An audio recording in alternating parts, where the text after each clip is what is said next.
Hi, what's going on, everyone? It's David Palmer, the Leo King, here on High Vibe TV for History in the Stars. I'm also here, of course, with Dr. Ann Wolke for this History in the Stars for going into Nostradamus.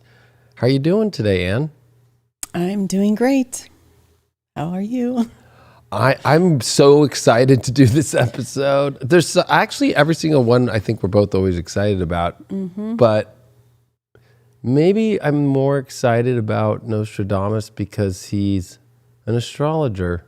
And I'm excited about this because he's an astrologer and you're an astrologer, and we don't learn about that part of him in history. I feel like I know very little about him because I don't understand what he was doing with his astrology. So, I think it takes a special kind of astrologer. There's others out there that I'm sure do, but it definitely is astrology that is of the old world, and it's also astrology that was very much hidden, and they kept it hidden because they were afraid of it getting out to, one, be condemned against, by using it, or two, that they didn't want the information being out there to be used incorrectly in the hands of people of power that could misuse it too. Right. I mean, I always think of it as people like Nostradamus would be hiding it from the church, right? Because he didn't want to be called in front of the Inquisition. Oh yeah. And be punished. So he actually goes really deep into that, of course, in his prophecies. But I think we should start first off with, who was it's Michael.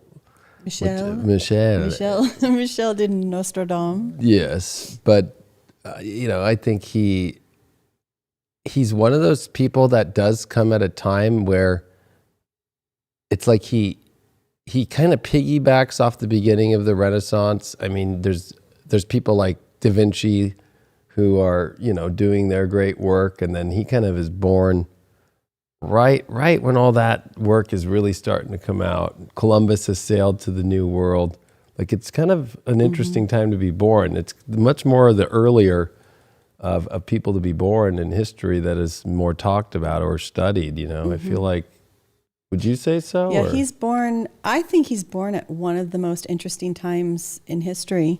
The people we talked about last week were born in one of the most interesting times in history, because Nostradamus' life is 1503 to 1566. And so during his life, at the beginning of his life, it's the Renaissance, right? The Renaissance is flowering. He is in France, but he's also connected to Italy, where, connected to Catherine de' Medici, who is from the family of the Renaissance, right? That they are the ones who bankrolled the Renaissance, basically. And they are a family from Florence. She married into the French royal family, so that's how Nostradamus would get to know her. So he is alive at that time when there's this beautiful flowering of art and literature and learning, and the scientific revolution is taking off.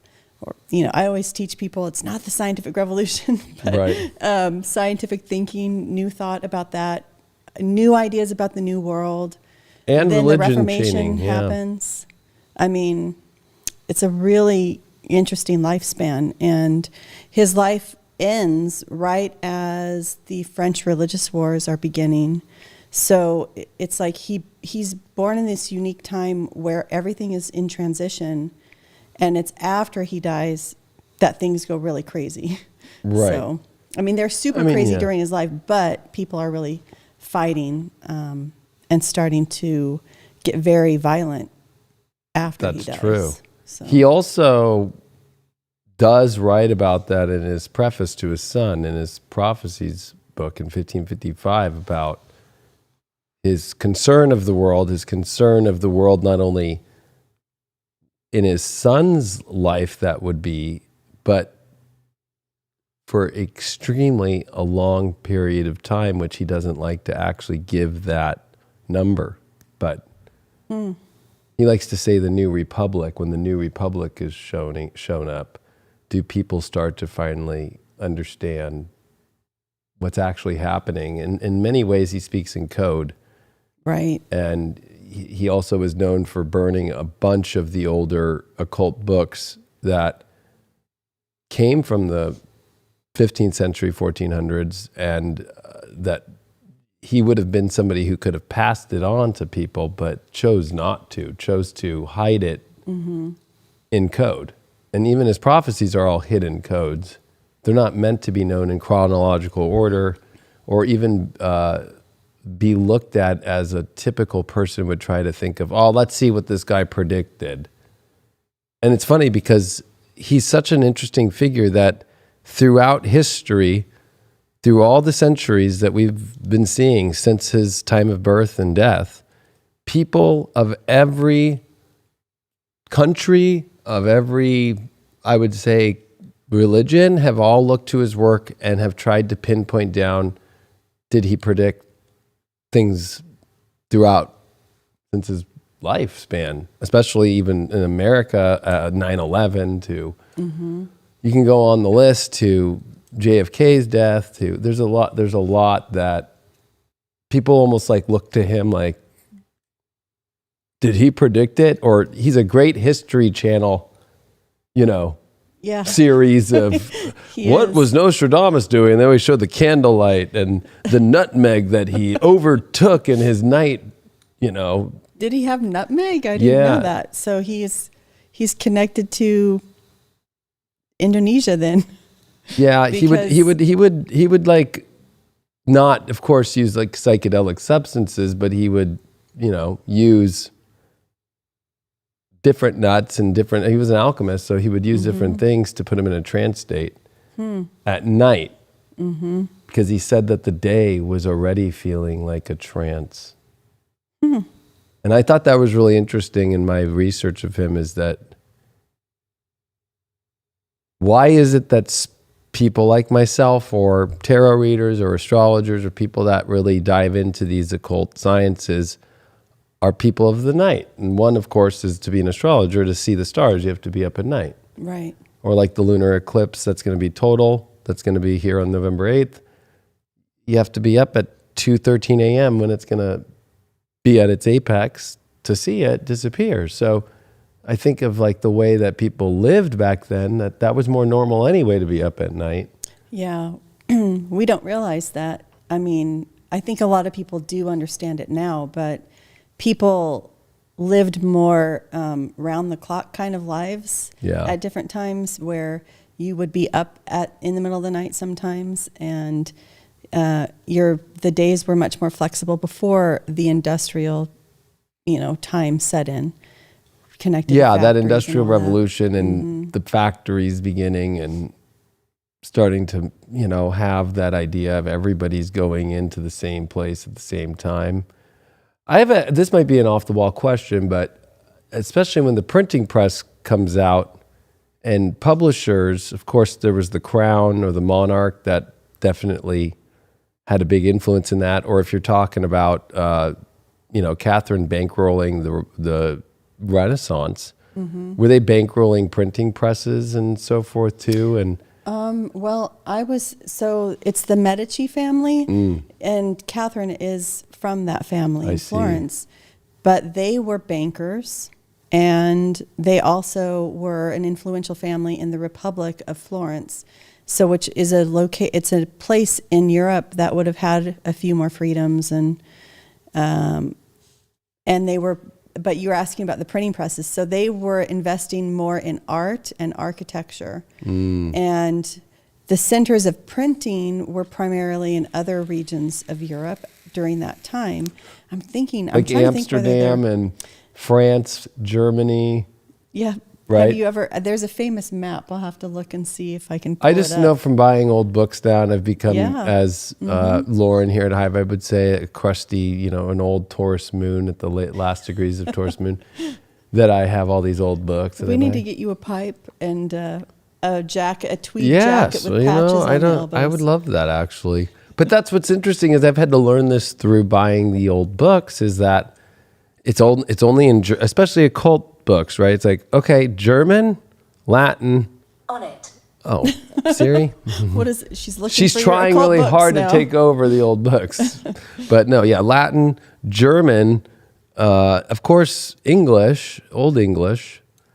And then Dutch. There's a lot of Dutch and even English books published in Holland and even French books published in Holland. Mm-hmm. There was a lot of, I feel like Holland has always been a very free-spirited country to where it still is. Why do you think your ancestors went there? Yeah, right, it's before true. they came to America. So. Yeah, and even my other ancestors were there for a long time. Mm-hmm. But yeah, that's an interesting thing of how you see today. It's always been a place where people from all around the world kind of come to walk down, whether it's the red light district or whether it's to go there and feel free in some way. I've seen some crazy stuff there myself. It is interesting to me to think of like the printing press though as being probably, I would say, one of the biggest inventions that there ever was for mankind. Mm-hmm. And think of the Industrial Revolution, which brought out a lot of presses in many different ways, but not, of course, publishing books per se, but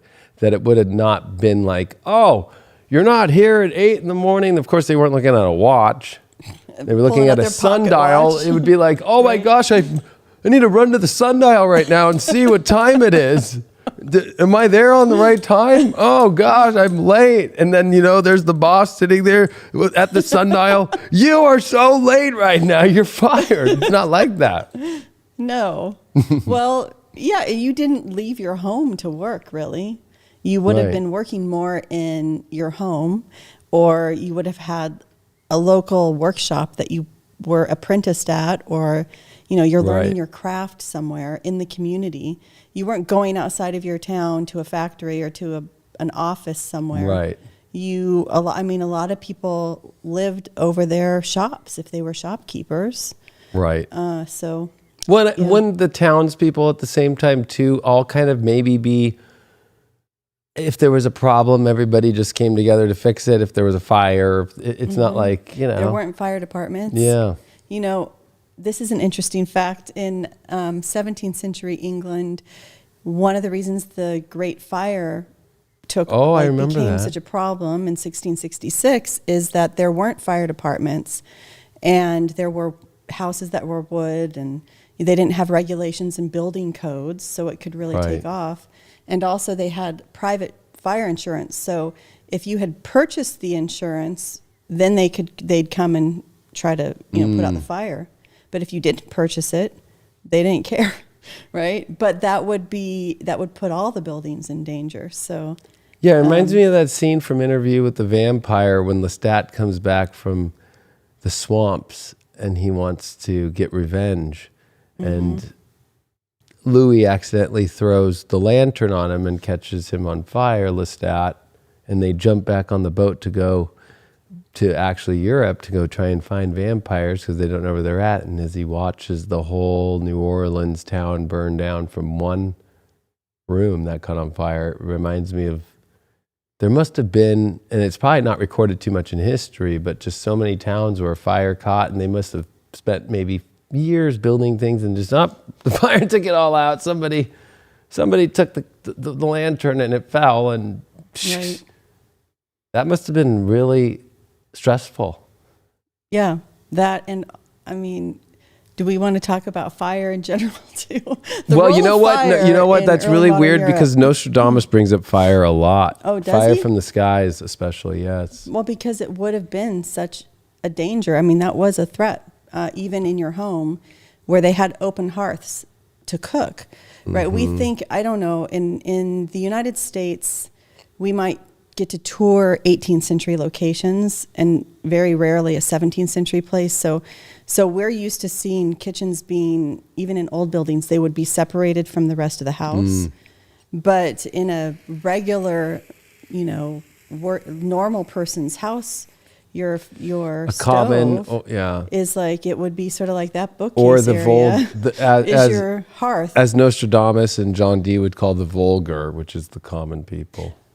Well, with the vulgar people. Yeah, the vulgar people. You had your open fire. And one of the main ways that kids or that toddlers died back then was walking into the fire that was the open hearth where people cooked, and you had to keep your fire going. And I mean, they had to have all sorts of ways of keeping the kids away from it, and it was a concern, right? So, well, it was also revealed, and I talked about this in 2020 during, the everybody stay sheltered in place, that because Nostradamus is very well known for being part of the plagues, that a lot of research in 2018 and 19 had come out that so many people died during shelter in places in the plague from their soot of their fires of staying in home and afraid of catching the plague. Mm-hmm.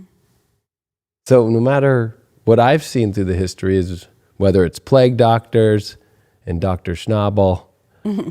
or even in Nostradamus' case during the plagues, he's trying to actually use herbs to find a way to make medicine to help for the plague. It's when he's not at home, when he's out there in the world trying to find a way to fix these things, it's his wife and child who dies while being at home.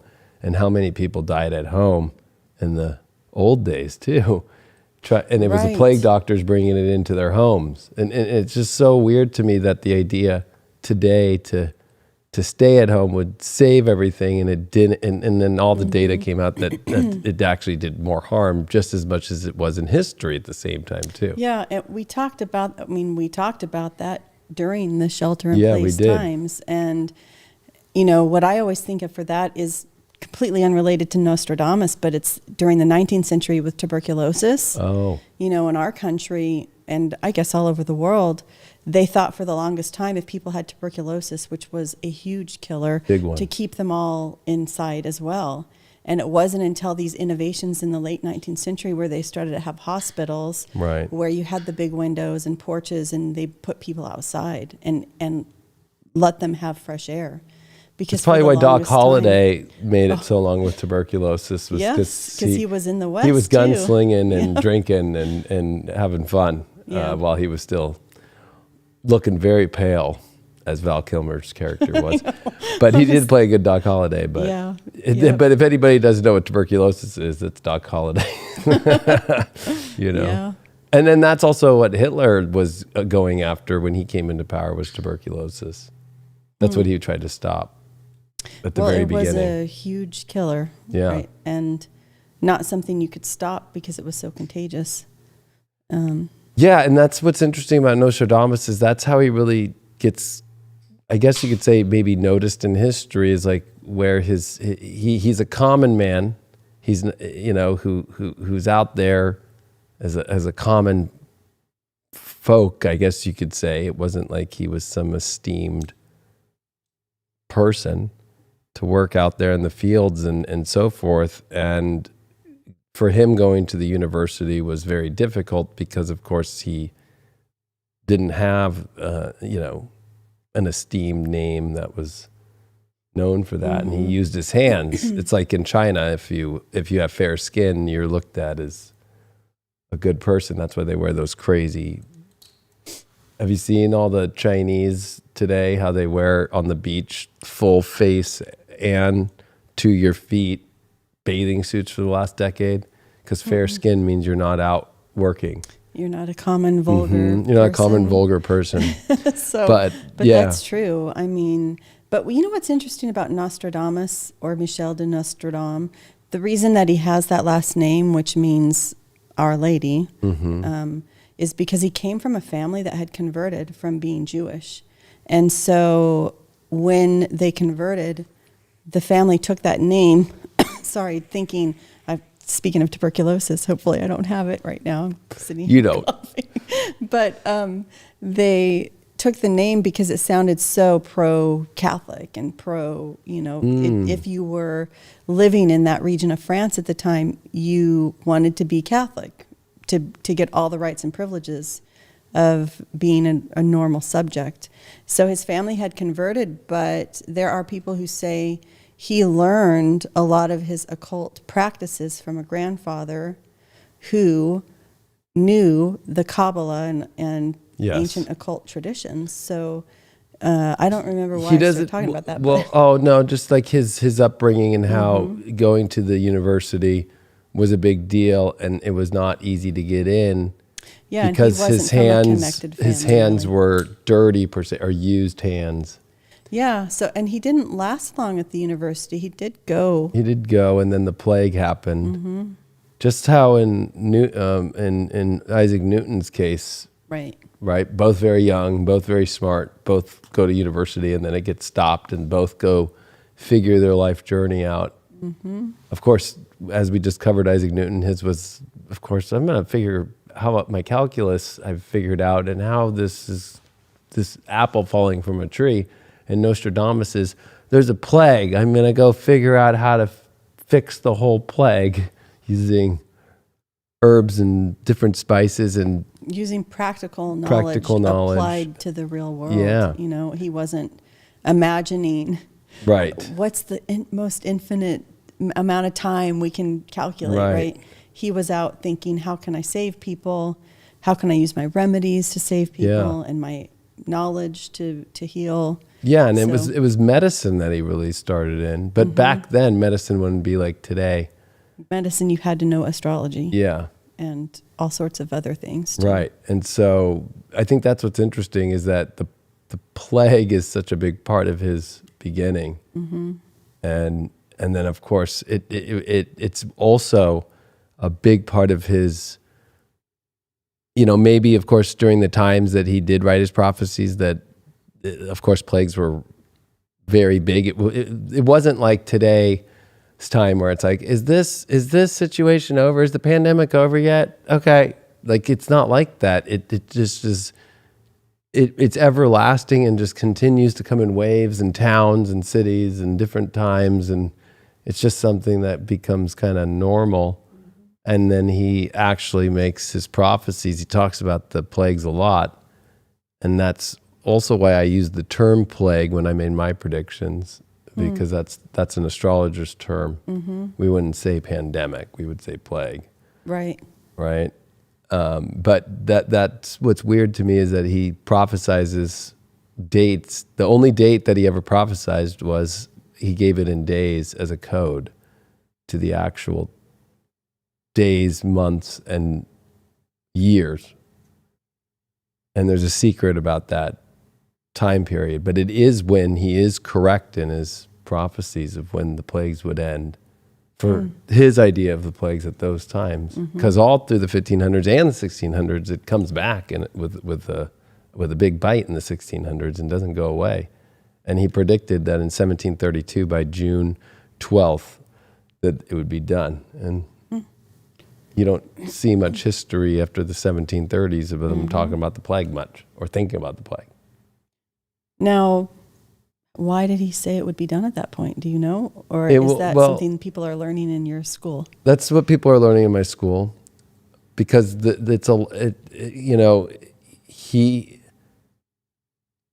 maybe this is why mainstream, it's so weird. Like, I've researched him a bunch my whole life, being an astrologer, and especially, I don't know how many History Channel times I saw it as a youth, or in my teens, or in my 20s.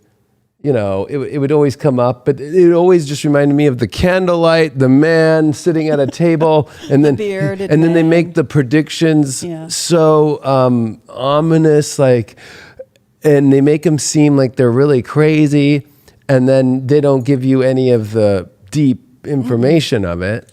And so it made always me go like, yeah, okay, it kind of just seems like he's just writing in crazy town.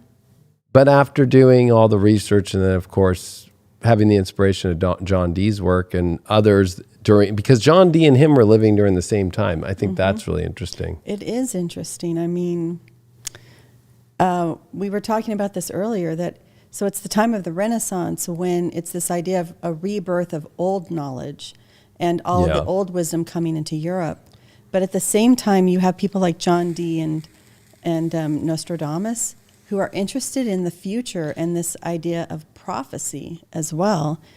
And they apply all of the same tools that people are using just to figure out nature and the world in their present, they use those tools to try to figure out what's going to happen for years and years and years.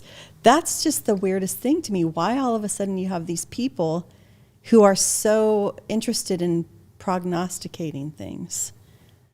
I mean, I told you this earlier, to be fair, that we talked about this earlier, but I told Anne, I said, from what I have, because I've gone really deep into both gentlemen, and both being astrologers, and both wearing it proudly. I will say that that John Dee did not try to ever Isaac Newton certain parts of himself out, Right. and neither did Nostradamus when it came to astrology. And in both of their writings specifically say you won't understand anything in life until you just only go through the Almighty God first, which is the illumination of God's light that comes through you, that then is balanced by the understanding of the celestial bodies in astrology. So they both wear it proudly, but they both were trying to find when humanity would come to this great awakening. That it's ironic seeing in current times, in the present, there's still people looking at it the same way. So I think when you think of the almost 500 years it's been of their time, that as humans, we have a similar feeling in the air as they did that is still lurking around. Of like looking at that. Then I was teaching yesterday and I was laughing because I'm like, I feel more aligned and I understand those two people that are dead for almost 500 years. I relate with them more than people I know in this life by the way that they write, but even more so the laughter I have and how they call those that don't understand the vulgar. And I laugh because I just feel like, today we call it woke, right? Or we call it all these other names like you're still asleep or you're, an NPC. I never use that one, but, there's these terms that people have today, but the real term would have been vulgar or obscure, that you're obscure to God or you're obscure to the divine nature. They always use divine nature or the natural laws or the divinity.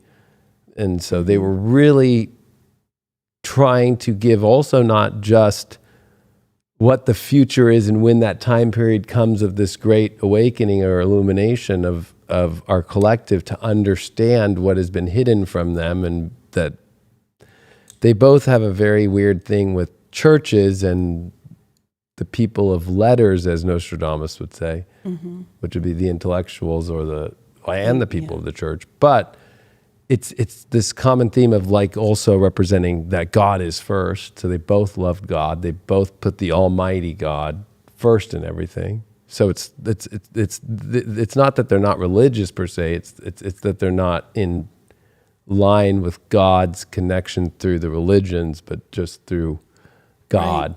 Right. Yeah. And then using the astrology as from God, and that they're both, you have to be in a space where it's your whole life too. They both have that, it must be daily, it must be your whole life to understand it. If it's not, you don't. But I think it's more than just, okay, when do people do it? But also to get people who are in the future to read it, that are in that, to continue. That prophecy is not just about predicting things. That prophecy is those in the moment, whenever that time is, to share prophecy forward. So other prophets in the future then keep sending the signal forward. So that's actually really what it is. It's all about ascending all of humanity. Everybody making it to this new, better place, which to me is so, it's amazing that you had people like him and John Dee, and there are other thinkers. I was thinking of Sir Thomas More, who wrote Utopia, which is and also who was executed by King Henry VIII. But he's in the midst of this Europe where there are so many wars constantly ongoing, fighting, disease running rampant, miserable conditions. Like, this is a place where we would all turn into wimps, sniveling wimps that would be featured on TikTok videos and people mocking us for how wimpy we are if we were transported back in time. It would be horrible. I have Mercury in Libra. I would hate it. I wouldn't enjoy that condition. But they came from that place, from places that weren't from elite families, right? They managed to develop an interest based on having all the discipline it would have taken to acquire the knowledge they had, and then they're applying it to the world around them. They're not just they're not just taking the church's wisdom and saying, I need to go to mass this many times, I need to go to my confession, I need to go take communion, and I will now be saved. I might go to purgatory, but someone might pray for me and I'll get out, right? They weren't doing that. They somehow had it in them to think that the world could be better and to imagine what it could be like, and then to figure out these codes for how people could get there. That's what's amazing to me, that people and that they were able to, if you think of it as a hierarchy, get to the highest parts of the hierarchy. Yeah. Like, it wasn't like they were just two men who got some fame. It was like they weren't just accidentally famous one day. Right, that they actually did get the attention of the highest parts of hierarchy in the monarchies. And for doing, for their actual craft, for being so good at what they did. Right, and not backing down. Like, I have a picture here of John Dee, so it's funny how he's getting the attention of everybody, especially Queen Elizabeth, who he was the counsel for and the court astrologer, and also her number one most trusted, I guess the technical term would be advisor. But how I always look at how everybody's unique expression, like, of course, Elizabeth is just kind of like impressive. She's impressive, but like, this guy in the back's kind of unsure. Like, I don't know about this. This guy's kind of like, oh, I'm curious. This guy's like, can this be over with? I'm ready to go to the bathroom. And then these two, of course, are like, oh, this is so. Look at Elizabeth. She always brings the most unique people up in the court. But it was really and I'm teaching this in my school and going through all this work, but of course John Dee is associated with using magic, and so is Nostradamus. But of course we don't have a lot of paintings or stuff of Nostradamus, because I think, of him doing things like this and being seen on the court doing stuff. But John Dee and him both were trying to get the attention of people and using some of this magic more for just getting the attention to actually hear the real stuff that the monarchs didn't really listen to the real stuff. Right. And do you know when that was made? That's a 19th century painting, probably? Yeah. I think. Because you know what's interesting to me here? I'll throw the historian's analysis of the picture, but I need to see it again because I don't have it here. It's okay. The way it's being depicted also is he's doing like a magic trick, right? Correct. So by the 19th century, the information about John Dee has already been obscured. We'll use that word since they would have, right? That they've boiled it down to just magic tricks. Like, oh, look at he's showing this weird sulfur explosion, or whatever it is. It's like a science or a chemistry experience. So they've dumbed it down already. It's like whoever did this just made it seem like, oh, isn't it quaint how in the past they used to believe in magic. So they've already kind of forgotten the knowledge. And that's what's interesting about Nostradamus, is he's very stern, I should say, about telling his son in his preface to his prophecies that he doesn't want to be, he wrote all of his prophecies in such a way that it couldn't be used against him to look at it like you're describing how John Dee would have been looked at as like, oh, he's just like playing with fog and smoke. Yeah. So Nostradamus warned his son that that would happen? His son's name was Caesar, ironically enough. But yeah, and that's actually the beginning of his big prophecy book, The Prophecies, which is 1555.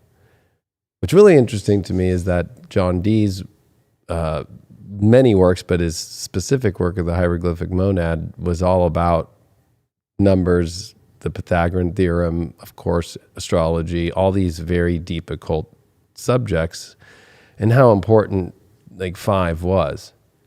So it's really interesting too in the letter that in the preface of the book, it is dated at the very end for March 1st, 1555 in Salon, France, which would be for an astrologer in the future to be able to look up that date. So it's more than just, oh, this is the letter, even though the letter gives every secret I've ever seen in the world if you know how to read it. But at the same time, the date and looking, I showed Brian the astrology for the date that he wrote the preface to his son. And as an astrologer, I'm like, I couldn't just, like Nostradamus was such a good astrologer that it's almost mind-boggling.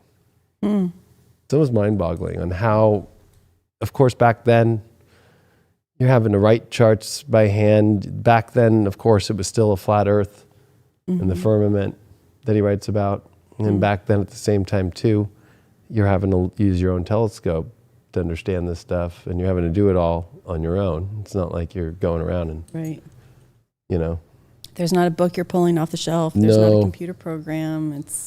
No, and to accurately pick such rare moments in the astrology that we don't see often, and then to make a prediction of a date when all this stuff would end and use that interesting 177 years, 3 months and 11 days and looking at that date and seeing another like signature, I guess you could say, in the astrology is mind-boggling to me, that he was able to do that kind of work, and how astrology to them is so much more than what you see in today's astrology of meme, TikTok, you know, just like, zodiac signs and what, you know.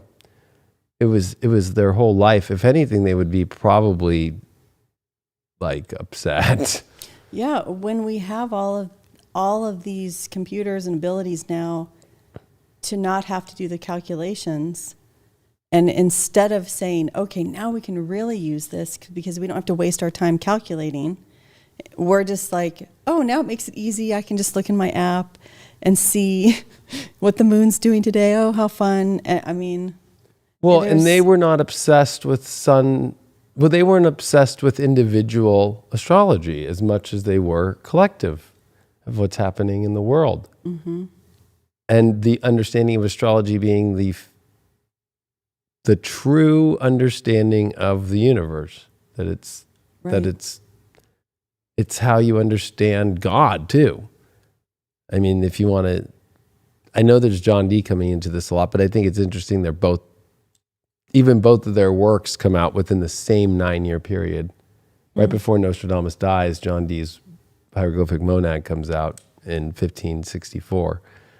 And they both, but John Dee's is more like, you either get this or you're basically going into the abyss, that they both use that same term too, of being a tyrant to God. So it's like kind of funny because maybe there's a little bit of the church energy around of hell and heaven, and that you either do this or you don't, that they throw in too, of you either get this or you are a vulgar who's ending up in the abyss of nothingness. But what's so revolutionary about that is that they're giving people the tools themselves to avoid ending up in the abyss. Yeah, and they're not forcing you to do anything either. Right, and it's an alternative to the church, right? Right. It's this faith and belief in, if we learn more about the natural world and if we apply these tools or this knowledge we already have to the world around us, we have some sort of control in this world that doesn't make sense otherwise, right? That these people at that time were, I mean, if we feel like we're out of control now, I mean, your average person has no vote, right? They're not able to vote for anything. They're just subject to a monarch who's just divinely appointed as far as they know. They don't know whether their crops are going to come in or not, what the weather's going to do. They don't have food stores. They don't have frozen food that they can just get, right? Right. I mean, so this is allowing people now to have some sense of hope and faith that you might not be able to improve things in this life now. No. But you can have some sort of control over your descendants' lives. You can help people eventually live a better life. Yeah, but Nostradamus especially, if we could pop this up, he had a moment in his life to where he realized that not everybody could understand the knowledge because it could be used incorrectly. So he writes in his preface to his son, "For by the latter, with the help of inspiration and divine revelation and continual calculations, I have set down my prophecies in writing. Fearing lest this occult philosophy be condemned, I did not therefore wish to make known its dire import." Which, of course, back then, that's a pretty intense statement. "Also fearful that several books which had laid hidden for long centuries might be discovered, and of what might become of them. After reading them, I presented them to Vulcan, and while he devoured them, the flame licking the air gave out such an unexpected light, clearer than that of an ordinary flame, and resembling fire from some flashing cataclysm, and suddenly illuminated the house as if it were caught in a furnace, which is why I reduced them to ashes then, so that none might be tempted to use occult labors in searching for perfect transmutation, whether lunar or solar, of incorruptible metals." So he burned a bunch of older occult books. He also, just in this one part of his preface, talks about that the occult philosophy being condemned, and he says, "I did not therefore wish to make known its dire import." It's like he wanted to be more extreme with it, but he was fearful, and he was fearful of seeing how when he showed it to certain people that he could see it change them, and it would make them want to try and change things. And I think it's interesting he brings up whether lunar or solar. It's almost like whether that's coming from a soul base or whether that's coming from an emotional space or whether that's coming, because it's also, to them, it's not the traditional astrology of the moon is the emotions and the sun is the soul. It's the fact that the lunar is the energy that is in front of us, right? That seems bigger than the sun. So somebody back then would have thought the moon is bigger than the sun, right? Because they would have seen it right in front of their face.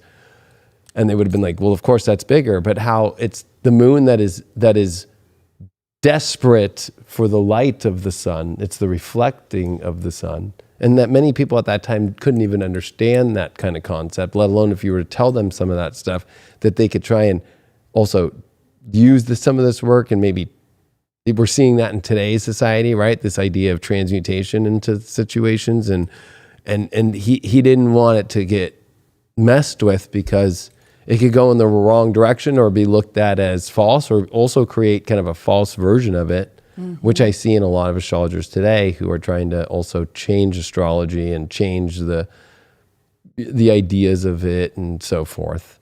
And I think it's really interesting that, I mean, it's pretty clear just in that one paragraph there of he kind of gives just a lot. And every paragraph he gives way more than just what the one paragraph's about. It's like he's throwing in everything he can in the shortest amount of words that he can. Yeah, I mean, it's really similar also to the people who were doing scientific experiments at the time as well, right? And if you think of the fact that Copernicus would have been writing during this time, or would have been actually coming to his conclusion about what the solar system was really like, but not wanting to print that because he knew he'd be persecuted. Like Galileo, yeah. Mm-hmm. So it's that time where they all had to be so careful because of the Inquisition. I was just looking up what the years of whether there was a big Inquisition at the moment before he was writing that too. And it would have been like 10 years before that came out, that the Roman Inquisition was really intensifying, because after the Protestant Reformation, the Roman Catholic Church cracks down on heresies. So he has to be very mindful about what he's saying in this book as well, or what, he's got to throw into the fire the things that he knows could get him taken in front of the Inquisition too. But that, and also a fear of how will people use this knowledge, because as we know also, I think we talked about this with Newton and alchemists, that a lot of kings and queens and princes in Europe were trying to find and use this knowledge to gain an advantage over the other European states too. So these were like top secret things too that you'd have to protect. And it's like a double whammy for him. It's all the stuff you just brought up. It's the fear of what could happen. It's the fear of, especially family was so important back then, right? You wouldn't want to have your son be labeled as the son of a traitor to God or to the church or to the monarch or anything, right? Like you don't want to leave your legacy as damaged goods. Yeah, your reputation is everything, right? But the other is also how much it is about how he just doesn't. And the only way that I could say that it looks so similar to John Dee is that they both don't feel that even 1%, as John Dee says, it's like one of, gosh, and back then it's crazy, but 1 of a billion will get it. So there's this whole like, this information is going to pass on, but only to a very few people, and only a few people in the future will ever get it. And they're both trying to find when that time period is when many will. And I can say personally, that's been my journey as an astrologer. And even when I go to all these astrology conferences for the last decade, and you go and you run and you try to talk to the older astrologers that you think have all the wisdom, and then they're like, huh, what? and it's disappointing. Mm-hmm. And so it's one of those places where, especially over the last couple of years too, seeing the astrologers that just completely denounced astrology to look at what was happening with the pandemic, to all the uncertainty in every part of human life that we're seeing right now. That's what the work's for. And they threw that to the side and didn't want to use it for it. And even a lot of the astrology, I would call them societies, but they're not. They're just organizations now. Make it very clear and explicit that they don't want people making public predictions anymore. And especially... Really? Correct. And especially predictions that have any negative contours to them, where Nostradamus is very clear that to his son, and also John Dee is very clear in his work, that in order to do this work, there's going to be good predictions, there's going to be bad predictions, that's life, and that's what happens. And so to see the astrology community today being very vulgar. I mean, well, look at this. So we've gone back to the 16th century, because wasn't John Dee persecuted, or he was censored by, I think, Queen Mary, because he was running horoscopes, or he had his own school. He was prognosticating or something. Well, he had his own school and library, and then he was teaching students. And then, of course, he was trying to get Maximilius of... the Holy Roman Emperor. Yeah, but that was like in Hungary at the time, right? I think it was. Austro-Hungary. Yeah. And so he was trying to get this information and hopefully find a monarch that would get this. Because after Elizabeth left, I think Elizabeth was like, because of course he also came up with the British Empire, the term, and what it would be. Elizabeth was all ears. Right. But it almost is like he has then a moment where it's like, it's not safe anymore. Like, oh gosh. And even before Elizabeth, I think, because I was thinking of how he ran Queen Mary's chart and Princess Elizabeth, so she wasn't queen yet, and was got in trouble for that. Or I say ran his chart because I'm thinking of computer programs, but calculated the charts, and you weren't allowed to cast charts for the royalty. For royalty, yeah, or even notable people. So he got in trouble for that. So it was like for a short time, or a part of his career, he was beloved by Elizabeth and, allowed to do all of this. And then he fell out of favor again, right? So It just depended a lot on who was in power at that time, whether they could practice their craft. I know that feeling. Yeah, but it's just so strange. You talk about taking that aspect of it out, like the part that's connected to the divine, or the part where you can use it for some sort of prophecy. It's like that was taken out by the time of that painting that you showed, right, in the 19th century. Because in the late 18th century, with the onset of the Enlightenment and the industrial world, it was part of kind of making things modern, that all things that seemed superstitious were taken out of like the academy or whatever was considered to be good secular learning. Right. And it's interesting because so much of what we consider to be science now started as being connected to all of that. And so somewhere along the line, we had this split between the knowledge being connected to everything, to then suddenly being everything has to be split up and it's all disconnected now. But it's actually all connected. And what's interesting is I think astrology seems to be one of the tools that can demonstrate how things are all connected. It is.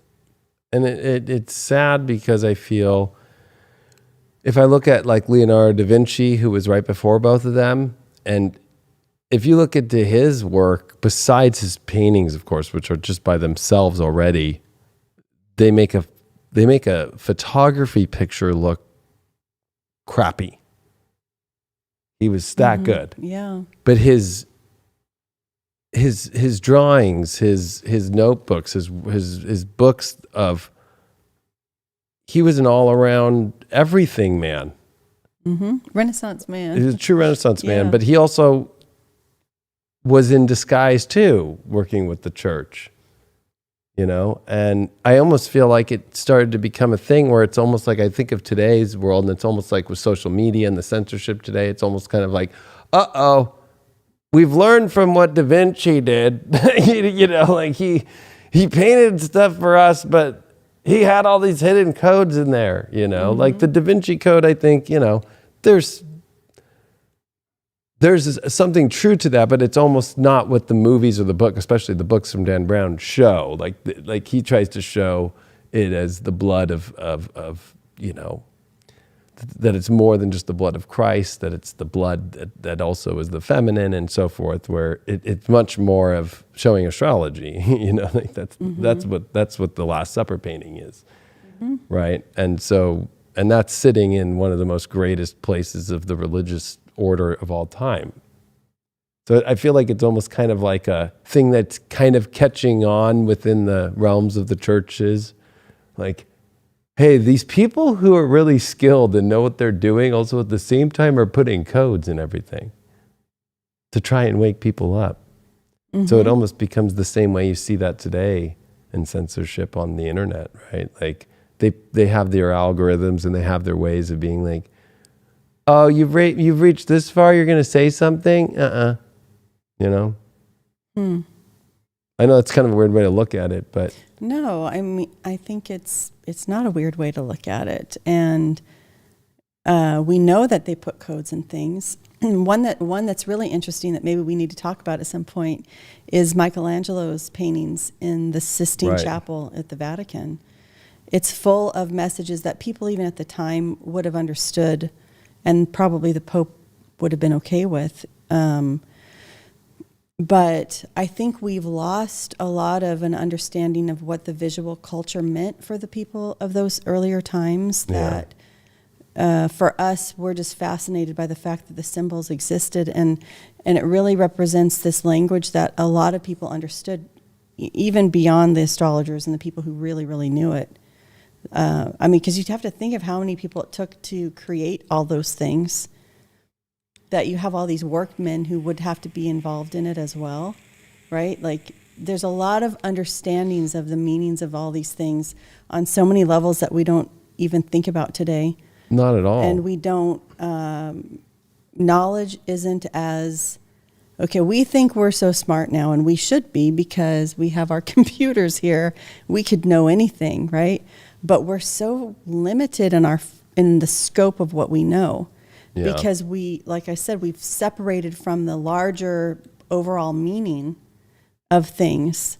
And it's even, I can say, like within an academic context, to want to know the whole bigger picture is often thought to be less academic, because, you know, why would you want to be making sense out of everything and adding all these narratives? We're all focused on narrow topics. So I think even back then, people's concept of, or their knowledge was much richer and deeper and connected. And these are people also who, like Leonardo da Vinci, he could work for kings and help develop weapons, and then he could paint, and he could do hidden meanings of paint, whatever else he's doing, right? Because they were flexible with their knowledge too. And he also was a medicine man at the same time too, and he was doing body autopsies to try and understand the human body.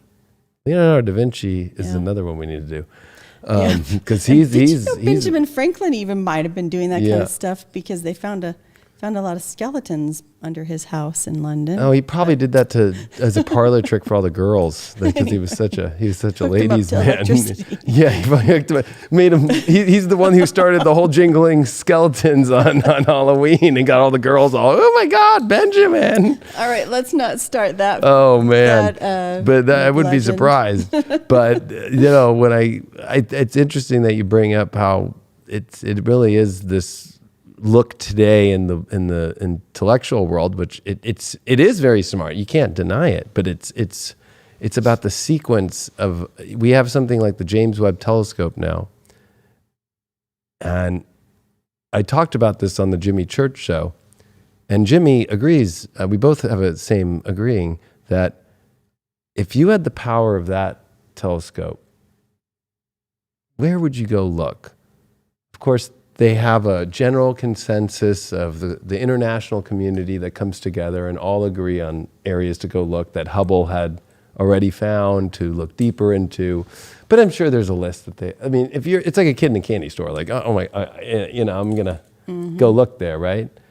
But the fact that the way that Nostradamus or John Dee or anybody in this old occult work with, there's not a lot. Right. There's not a lot. If you really were to look at it, you would want to do it in a natural numeric sequence of building the understanding of something. So you'd want to start at the first point. You'd want to understand the point of something before that then you just randomly look. Or you described it best to me, being an historian, is that you tell your students, when you just don't go into a library and look for history. It's like fighting a needle in a haystack. You're not you just don't go just start picking random books and finding things. Or how there's even people on Wikipedia and stuff saying that Nostradamus probably used the old technique of reading other people's books, plagiarizing it, and just picking a random page and putting his finger on it. He was doing the opposite of that. That's so funny that you said that, because that's the Aristotelian view that existed at his time. Learning was, you go to the university, this is what it meant to be schooled in letters, and you learned what Aristotle had to say, and then you applied Aristotle's knowledge to whatever you saw in the world, right? I think we talked about this a bit with Isaac Newton too. So they're doing the opposite of that, because they're trying to start out new and figure out a systematic way for acquiring knowledge and understanding the world without what Aristotle said. And also using a natural math system that makes sense to the nature above. Right. So instead of creating something out of nothing, or in your mind, or as I actually have a slide that I could show you this description that would make sense, that John Dee actually uses when it comes to understanding the Pythagorean quaternary math and artificial quaternary. In Pythagorean quaternary, it's pretty simple to understand a half circle here and find the numerical. It was said by Pythagoras, who is really old, of course, back in the Greek days, that 1 plus 2 plus 3 plus 4 equals 10. And you can see in between where the 3, the 5, and the 7 are the transpositions, and then 4 and 6, and then 5 again at the bottom. And then, of course, if you were to add another circle on top of that, right, the 5 and the 5 would equal 10. But it's interesting that there's this natural way that's been going on for a long time, and then there's this artificial way of doing it, kind of where things are not sequenced correctly and kind of looked at into a way that is interesting. And one of the ways he puts here is, in nature, the highest limit of purity and excellence of gold is 24 karat, as long as it is in one's possession above the earth. Right? And so they try to speak in code too of artificial and what is actual natural, because he goes, I am indeed not ignorant that from the arithmetical virtue and formal nature, I love how he uses big words too, like in caps, to be able to like try and get these messages to a monarch of the quaternary. Very, very many other numbers could be brought to light, but he who does not understand how their greatly concealed nature is to be developed and illuminated would feel his intellect blunted, not sharpened by a greater multitude of them. Therefore, the carefully considered diagrams which follow show how our numbers originate in the weighing of elements, marking the measures of time, and finally in the ordering of the steps of the power and virtue of things. So to me, what I was trying to get to people is that when you think of the intellectual community today, they're not taking proper natural mathematical steps to get to the answers of things. It's random all the time. It's almost like, let's smash particles together, see what happens.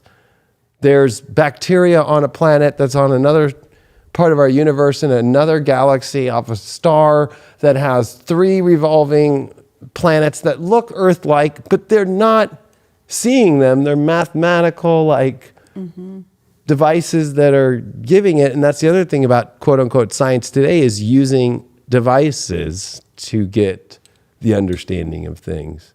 That if it's coming from a human only, it's like, that's not science. That was what happened.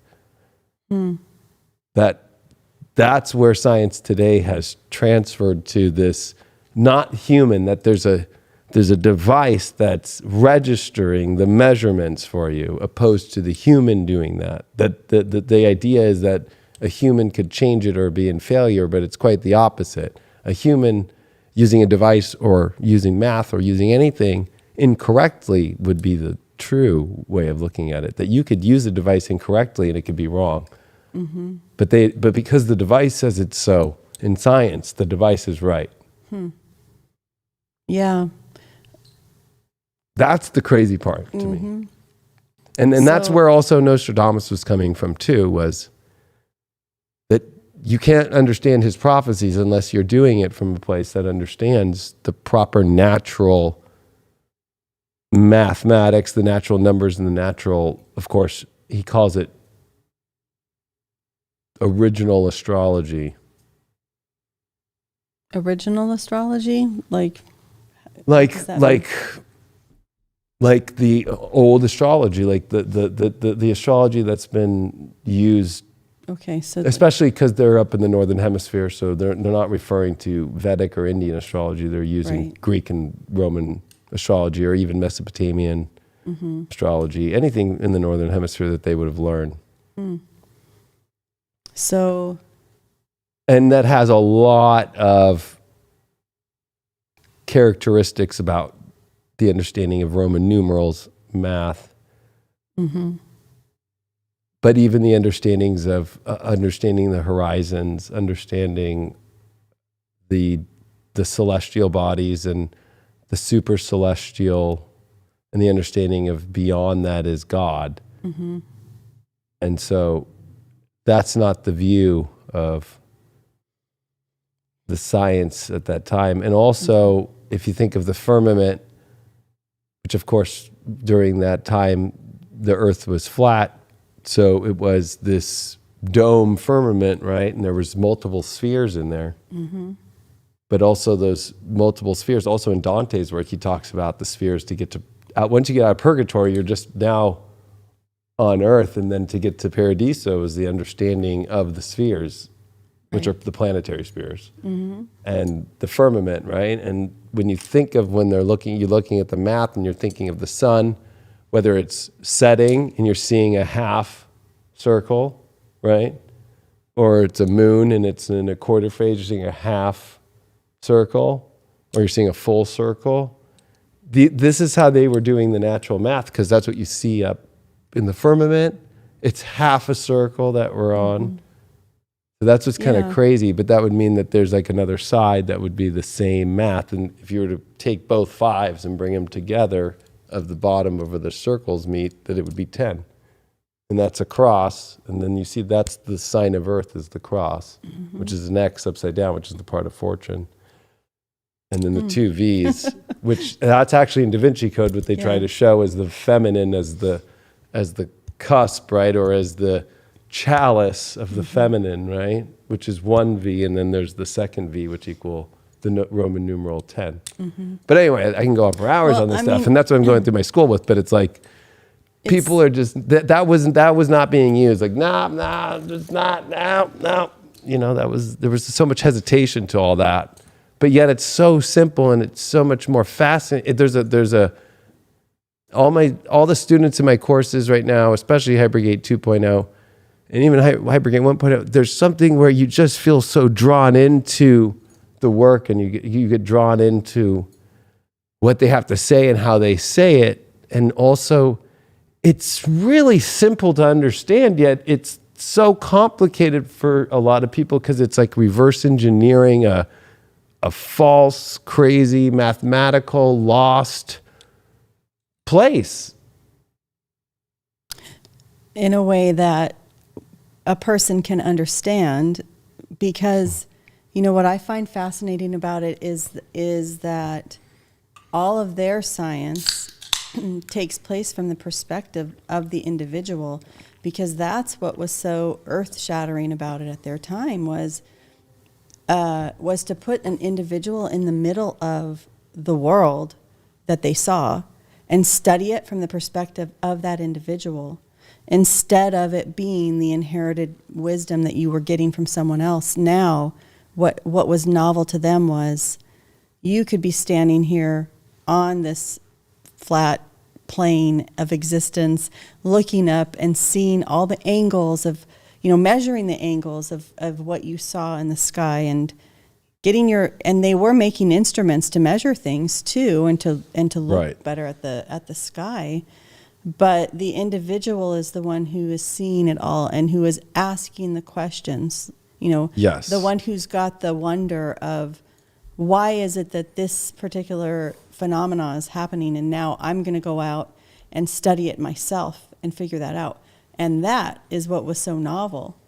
So then they would put that information into, they would combine it with the worldview that they had, so that it could become a larger understanding that could then be applied to the world. And that's where individuals were gaining some power, and monarchs, or why someone like Catherine de' Medici would want Nostradamus to come and do prophecies for her, or calculate her children's astrological charts, is because she is aware that there is now this technology out there that can be applied to her family to help her gain an advantage as well. So even monarchs are understanding the power of that.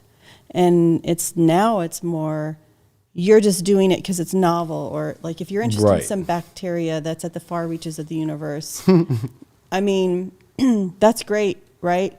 But I always wonder, what's the practical application here? I still wonder that, but I guess I'm a historian, so I'm going to be using early modern understandings. But that it's like, now it's like, can I think of a question that's different than everybody else? Or can I think of a question that's going to get the most funding and bring my university the most money, right? It's not these questions of wondering about your place in the whole cosmos. And that's, to me, what's so fascinating about looking at this, because I think we all kind of, I mean, maybe not all of us, but I think people who are watching you, we kind of want there to be a larger meaning, and we're looking for where we fit.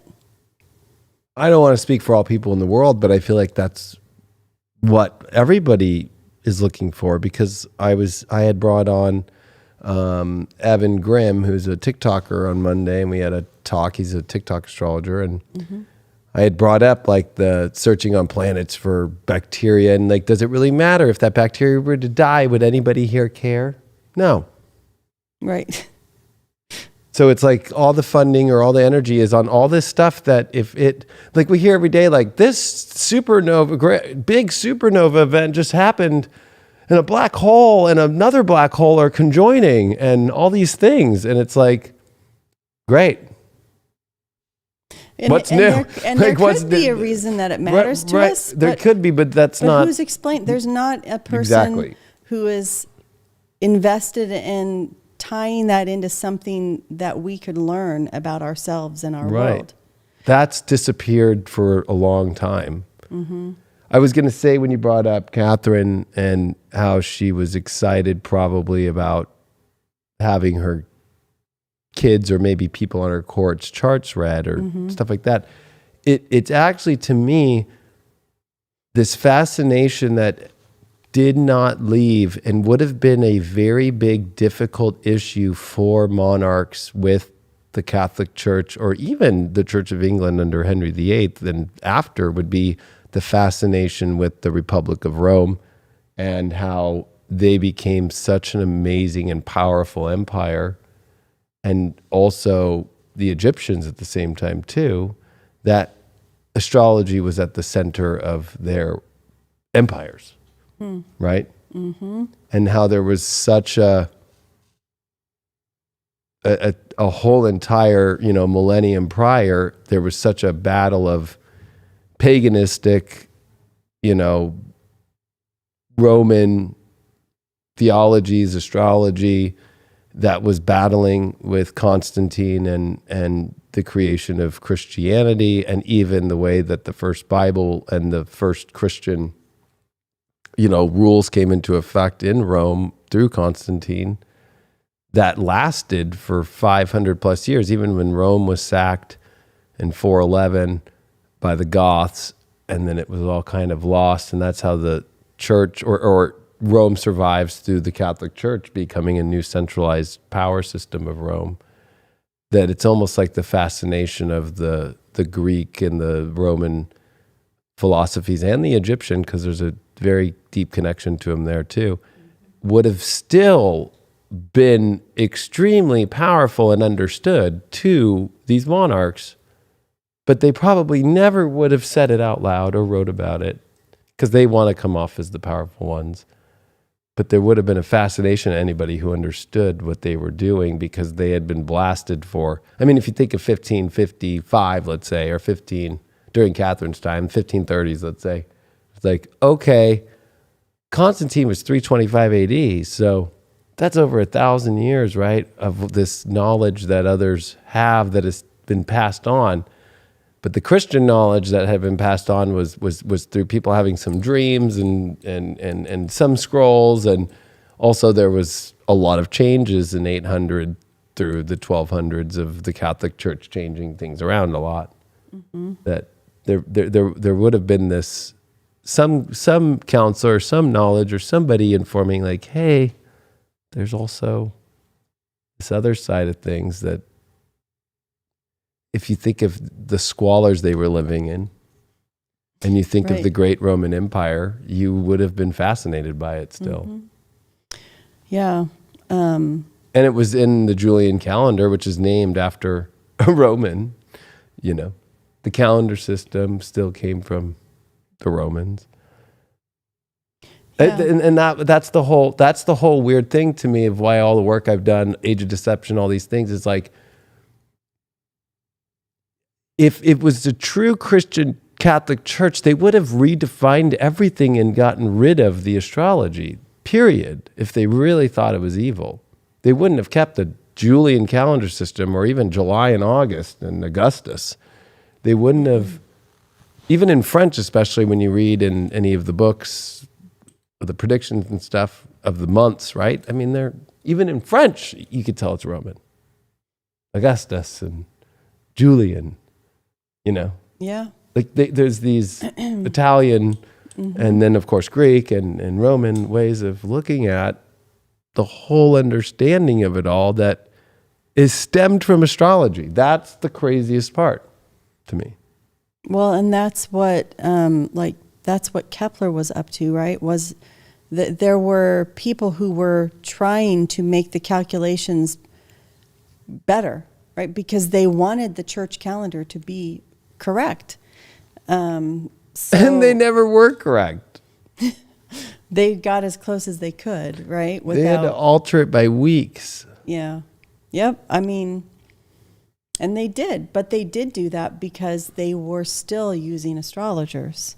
Yeah. Right? And it's interesting that we think of Kepler as an astronomer now, and all the astronomers in the past were astrologers. Right. But I was going to say something else that you brought up. That was so fascinating, and I'll think of it again.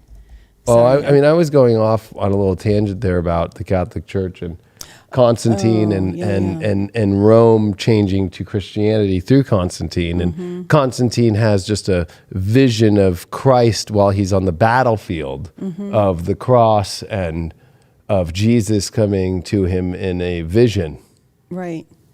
But it's also, it reminds me of, like, let's take today's time, and the people are thinking one way and the government is saying another thing, right? So it starts to get to a point to where it's like, all these people are asking about Christ, and the majority now are wanting a change, because he also was not his mother was so strong into the paganistic ways that he had kind of the way that a Christian today would be about, my mom's so Christian and always made me go to church and always made me do this. So he was so against paganism because he had it's written about. I did all the research in this. It's actually in, I forgot the name. The name of the book is Through the Needle, about Rome and that time period of 300 through 380 AD.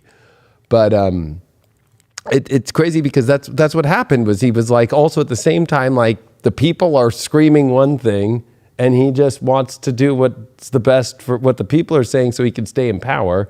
So he comes, we have to take him for his word that he had a vision on a battlefield. And then they had, of course, somebody draw the fucking picture of him having this vision and how powerful he is on the battlefield. And there's God, there's Christ coming through the sky. But then there's all these people that are pagan that are his advisors, that are advisors at that time of what we would call a church. It wasn't the same thing. And they all don't agree. And then they all have to come together. And yeah, it made a lot of sense. But also, when your soldiers are all Christian, or a lot of them are Christian, it probably makes sense to become Christian too. Yeah, exactly. And it's just always funny to me how it's one of those dichotomies of what Nostradamus would have to have lived under, that where he's understanding of both. He's understanding of religion. He even came from a Jewish background where his family converted to Catholic.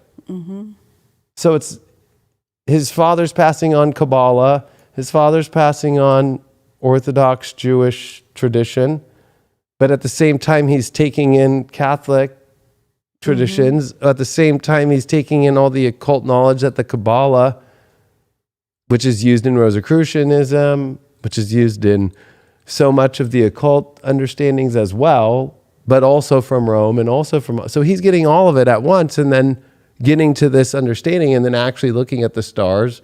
And who knows, when he was on his journeys, they say too, when he was trying to find the medicines to create for the plague, is where he started talking to people and getting information from others of stuff that were going on. So I feel it's one of those weird things that it's a dichotomy that many had to go under, but not many actually did. And I think it's a dichotomy in today's world that we live under, where there's people who see all the stuff going on and going, I can't connect with this. This is not where I feel. And also how, the idea of what even Nostradamus says of a new republic is when people will get it.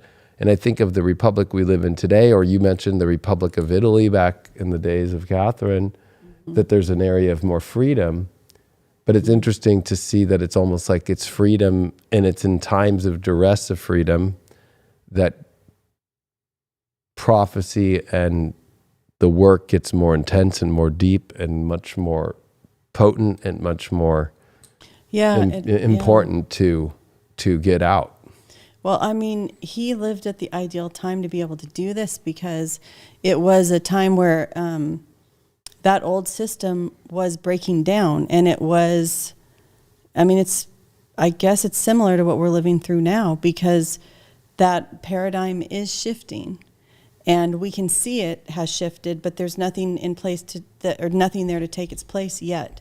So it's that kind of a unique transitional time, or what people call a liminal time, where you're between worlds. And he also would have had to his advantage, because he was smart and he knew how to write things in code, or he got rid of the right documents, right? But he's living at a time where there's a lot of distraction. So there are reformers, people who are breaking away from the church and setting up alternative churches. So a lot of the authorities are probably distracted by the fact that these new churches are emerging, and they're trying to clamp down on those, because their belief is that the whole church needs to be uniform. So they're not actually seeing everything that is happening and what's the significance of a lot of this new learning. They are more concerned about trying to police religious belief as it is. So it's a time where people can slip in with new ideas. And when you have the printing presses, and you've got a network of universities, those ideas could get out fast and get to lots of people. So, I mean, he picked the perfect time to be able to do all of this. And or with he his was, unique background, or he was too. fated to be born during the perfect time. Yeah, That's what the prophecies really are about, is at the moments in which they're supposed to come out are when they're fated, right? So that's also the other thing of fate, that under the religions of the world, the idea is that the fate comes from God, which that's still the same thing in astrology. It's that God is speaking fate that can be seen, and the idea that only God can see what's to come, and you must just allow God to do it, right? It's almost like, don't look for it. But I have this image here. I've used this one in the past, but it's interesting at the Vatican with the Pope and looking at astrology. And that's what's one thing that would be upsetting for somebody like Nostradamus, or myself included, or John Dee, is that reading not just the Bible, but more importantly, using the calendar systems, or understanding the seasons and the holidays and the things that are used in tradition, are all astrologically based, including the terms that we use in our life, from the horizon to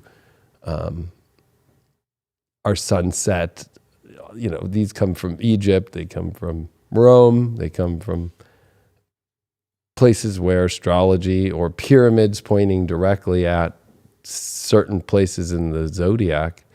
It's just fascinating to me that it would have been frustrating knowing the people that are telling people that it's bad and making people condemned are the ones using it or are unaware, but it's embedded all around them and they're not condemning themselves. Right, because they have that hierarchical system where they aren't the vulgar people, right?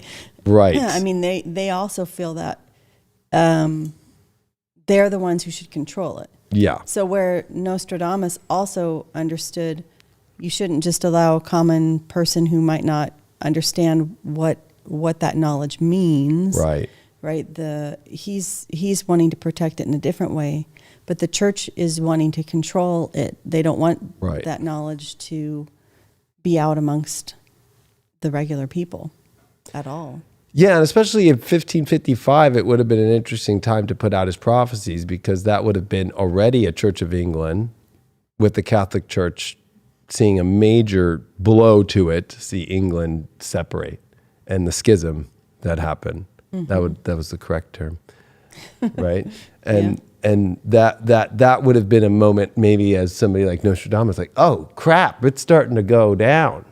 Right. Well, and there was an important council in Augsburg that happened that year as well, in the Holy Roman Empire in Germany, right?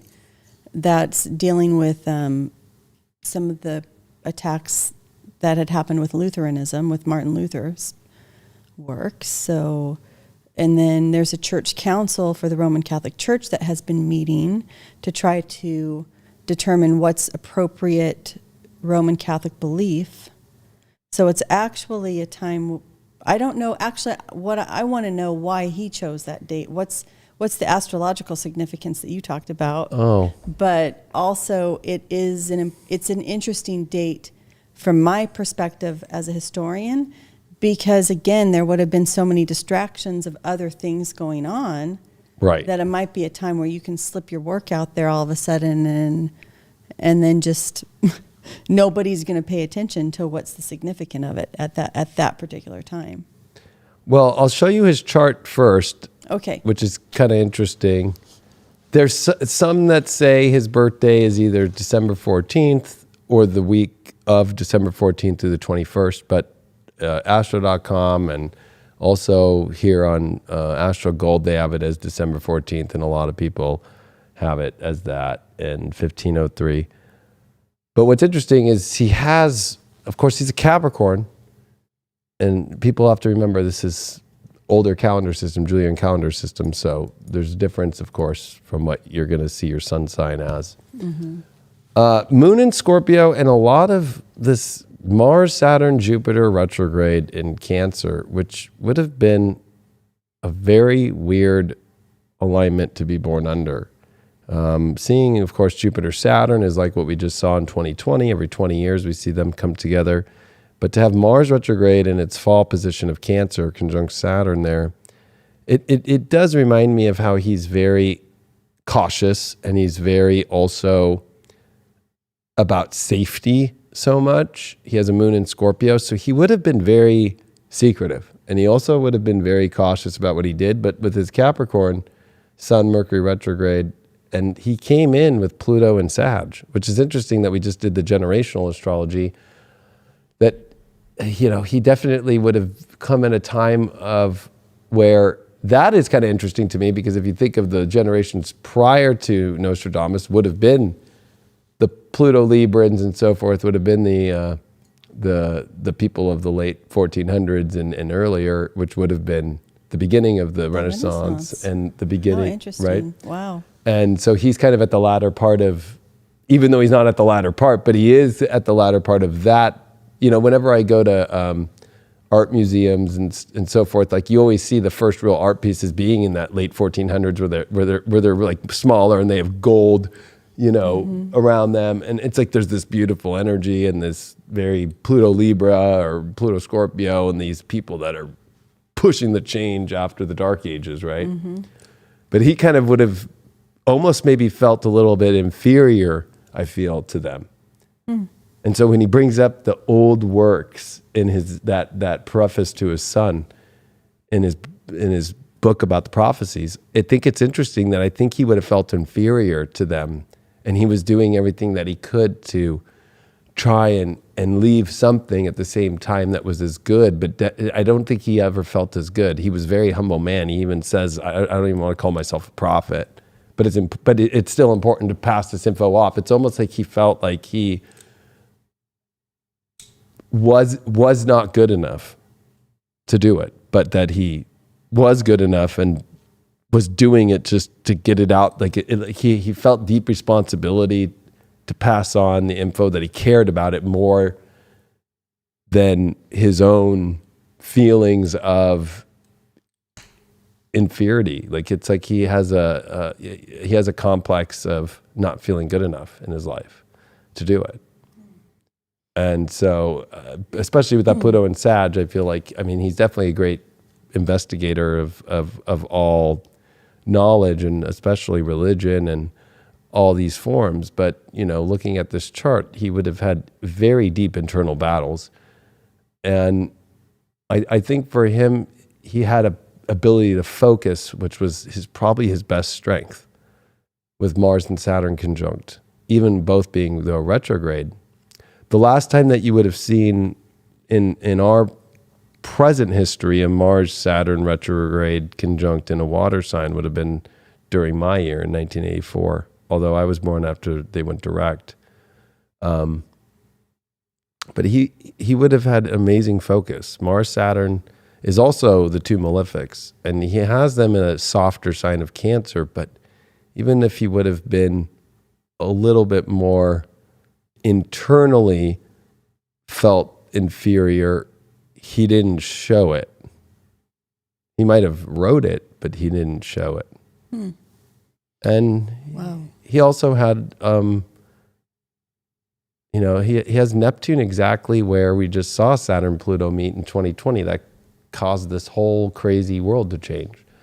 So it's interesting to me that maybe when you think of his prophecies, and Neptune being there and Saturn and Pluto conjuncting him, it's almost like we've reached the point that he's talked about, which actually is not what many would want to hear, but it is a moment in which it takes crazy wars.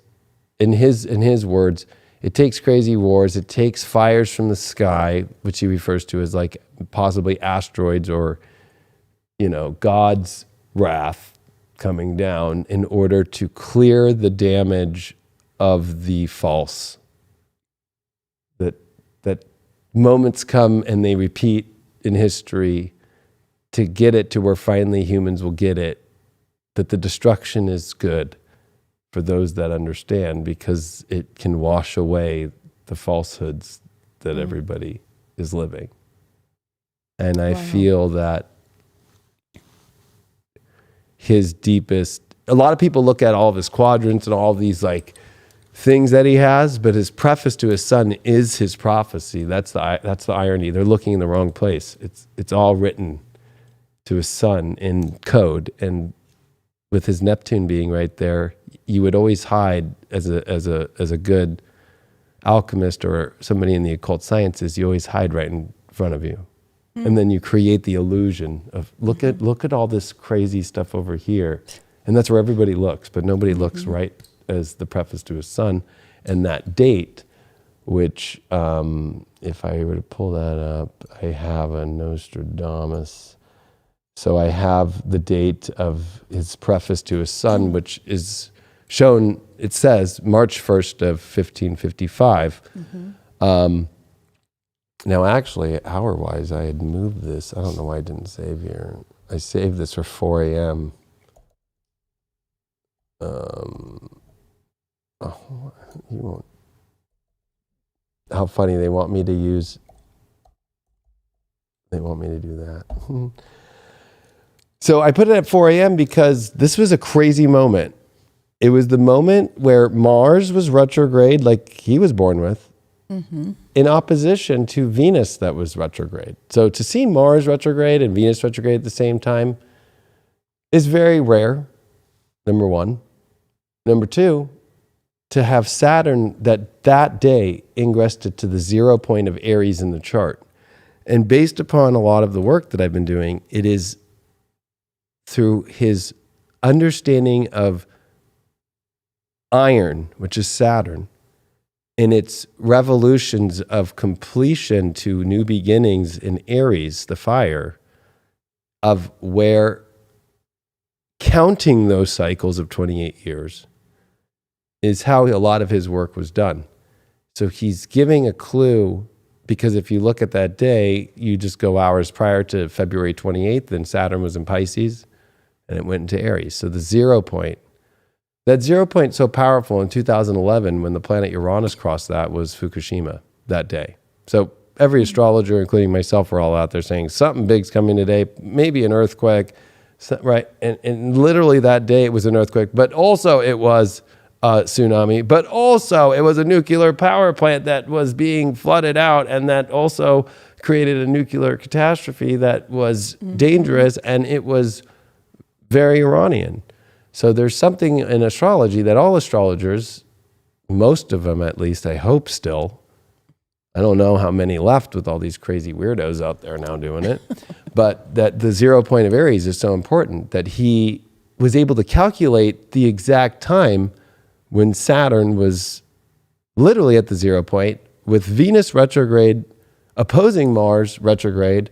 His nodes, if people are, I don't know if they're smart like me, fast astrologers, but his nodes are at 28 of Pisces, and he's in a nodal square at that time. But also the moon, I put it to 4 a.m. to have the moon cross that and be at the 0 point of Cancer, squaring Saturn as a way to really kind of, and he also talks about his time at night, his nocturnal studies and his nocturnal ways, that would have been the moment that he sealed it.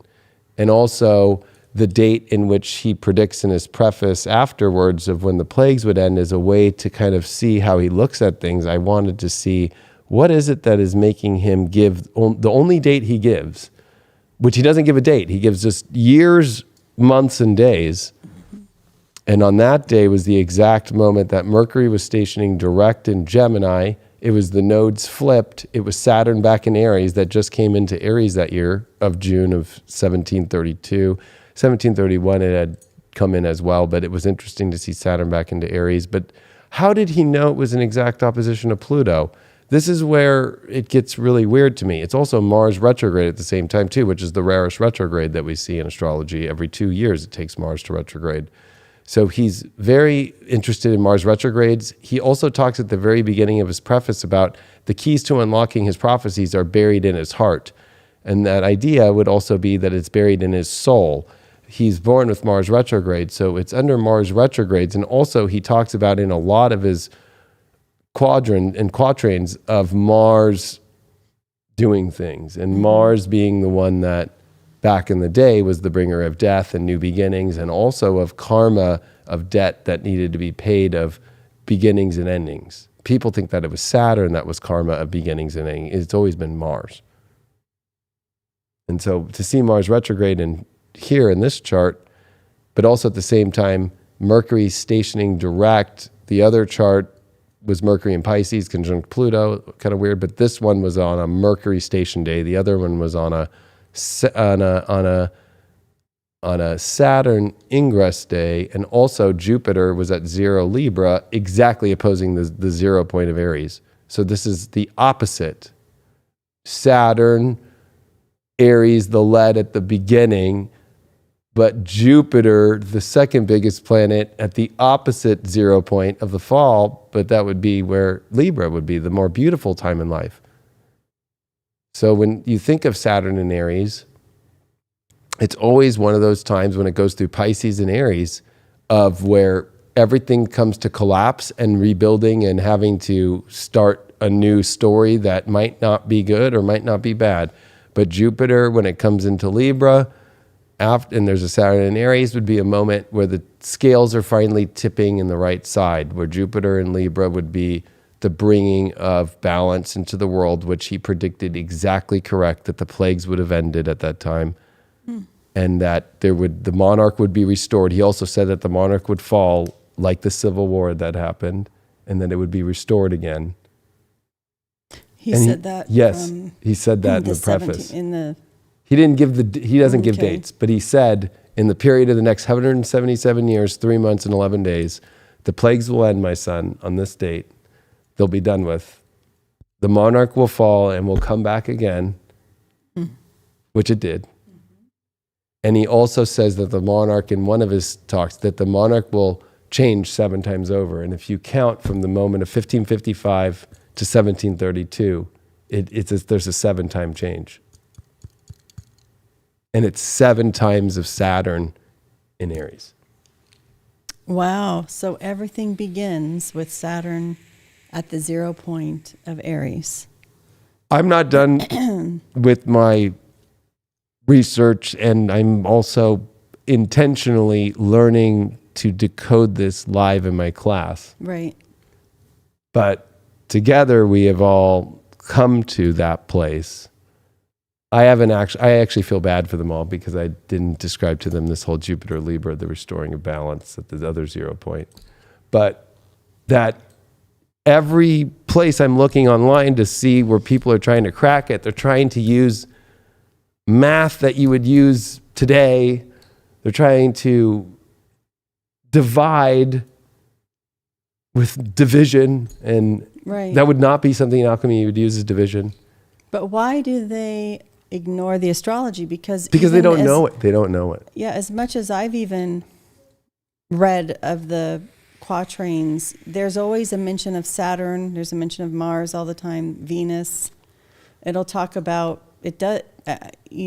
planets in certain signs, and it's Right. all over the place. It's all over the place, but people just use it to date. They get out in an ephemeris and think, okay, well, that's going to happen at this time, instead of taking it all the way to the beginning of his book. right. And seeing it from that point and on. ironically, in Pythagoras' theorem, there is no 9, right? That 7 is the highest number. That's where we get in the old, all these New Age people like 7's a spiritual number. Well, yeah, it is. Because it's in Pythagoras' trans numbers, the highest number that you get to. In that, of course, you could go higher, as said, but in quaternary, which is what he uses, is quaternary. Why he writes all of his quadrants in 4 poems, 4-line poems, right? That 7 would be the highest number, and it's 7 cycles of Saturn in Aries that he got to this. But then he also would have used astrology, so it's a lot more than that you have to expand out and go, oh shit, not only is it on the 7th time Saturn's in Aries, but let's actually look and see when it's like Jupiter at a 0 point on that 7th time, and it's balancing things out in the opposition point. And if you look at the original chart, he has Jupiter in Scorpio in retrograde and Saturn in Aries, which both would have been Mars-ruled times, meaning, we're coming into a Saturn cycle for 7 that is going to be ruled by war, death, and Mars.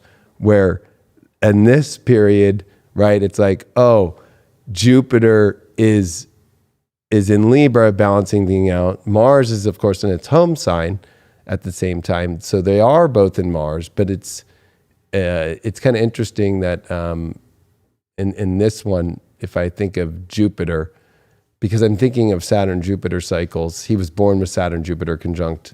And so this would be Saturn-Jupiter in opposition, that he was born in a time that he thought was oppressive, yet this would be the opposite, literally. Saturn opposite Jupiter. So I'm thinking like an astrologer through it and a studier of the old ways, and how simple it would be more rather than complicated. And I'll show people to see, like if I go, this is his book you can buy on, you can look at his preface here. In his opening statements, and I'll zoom in, he literally says, make me spend a constant lightning reflection so that I can communicate my death, my divine spirits, the means of astronomy, and since it's the Almighty that we're. Okay, he goes, the key to the hidden prediction, right, which you will inherit will be locked inside my heart. Right? And so, of course, my school, I go way deep. It's too long. We could be here all night. But if I take his birth and I look at his Jupiter-Saturn conjunction, and then I see how he's using Saturn by using the years, the months, and the days, I was able to count how many times, and I found this all on my own by actually looking at this date. And I have Brian that came in, and he was also, I was showing him that on his preface date to his son, that it was Saturn that day that ingressed into Aries, that day. That I went, okay, that's the most major event that's going on. Yes, Mars and Venus in opposition and retrograde is very rare. So of course I kept that as very front in my perspective. But I looked at, well, what is it about Saturn being in Aries again? Then I counted how many times Saturn went into Aries and ingressed was 7 times. And then I thought of Pythagorean theorem and quaternary theorem. And that got me to the trans number of 7, which would also be 3 and 4, which is the end of a quaternary theorem. And so that the 7th time is the end in the beginning. And Saturn being in an Aries is at its fall position because it's having to restart the path. It is having to redefine the world and how it's going to be defined, and that he had calculated in himself, looking backward 7 times with Saturn each time, that he was in that same cycle at that moment of 1555 of a new cycle that was turning, of plagues that were not going to leave, of a monarch that would fall and be risen, that would come back again, of all these different predictions that he made. So it was like very simple to start to see also in his own chart that he had Saturn and Jupiter conjunct. And in this chart, it's Saturn, Jupiter, both in Mars ruled signs, where he has it in the moon ruled sign, which of course I have it set to where I put his preface with the moon in Cancer, that he would have definitely left. Anybody smart enough would have seen it as the moon in Cancer. Definitely not in Gemini.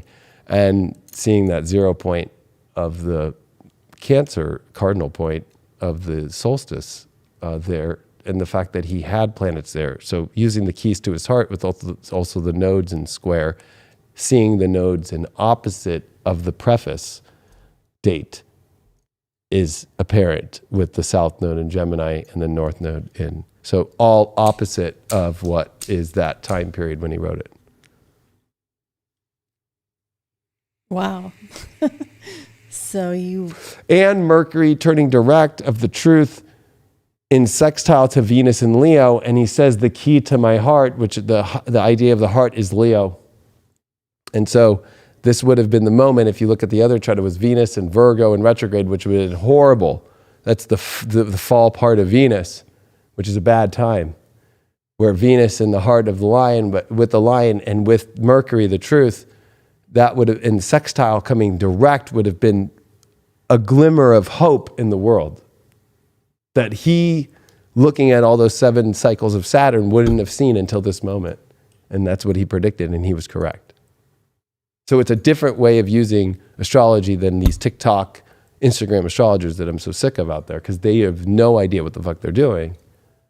They're not knowing how to see the uniqueness, the rareness, and the beauty of it all, and having the simplicity of it, and also knowing how to think quick with it, and also use old ancient math that astrologers taught that they don't even know. I mean, this is just such a hugely different picture than what the History Channel documentaries all show us, right? Yeah, that's what I'd say. The guy with the beard and scrying over his mirror, and then we see like all the video footage from the Gulf War or whatever that they say he was predicting. And everybody thinks we have to decode his language to figure out, like the actual words to figure out his prophecy. But he was probably actually beginning with astrology, right? The whole time, he even says it in his preface. Mm-hmm. That in his preface, he says, I do not name names and date. And he says, people will one day understand more clearly what I am meaning and what I am. He also says that he did not include all of his prophecies in the prophecy. Mm. And to me, I was like, oh. And it's weird because he says that it's my son. It doesn't matter what soil you are under and what time period you're in, that you can understand your future too. It's all the prophecy is, once people and the world understand astrology, that we will reach the golden era. He even says that. And he probably gave the key because he would have included whatever, not stanzas, quatrains that had things that his son or whoever's reading it, right, could have understood. They could have decoded some of those things. Yes. Because those events would have already passed. And yes, because he did have helpers. So they would have probably maybe positioned his son correctly.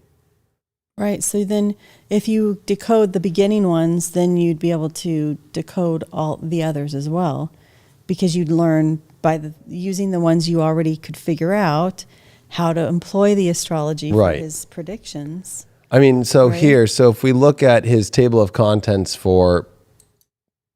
it's just Nostradamus, the prophecies, that's what it's called. Mm-hmm. He has his preface to his son, and then all it does is go into century 1, 2, 3, all in Roman numerals, by the way.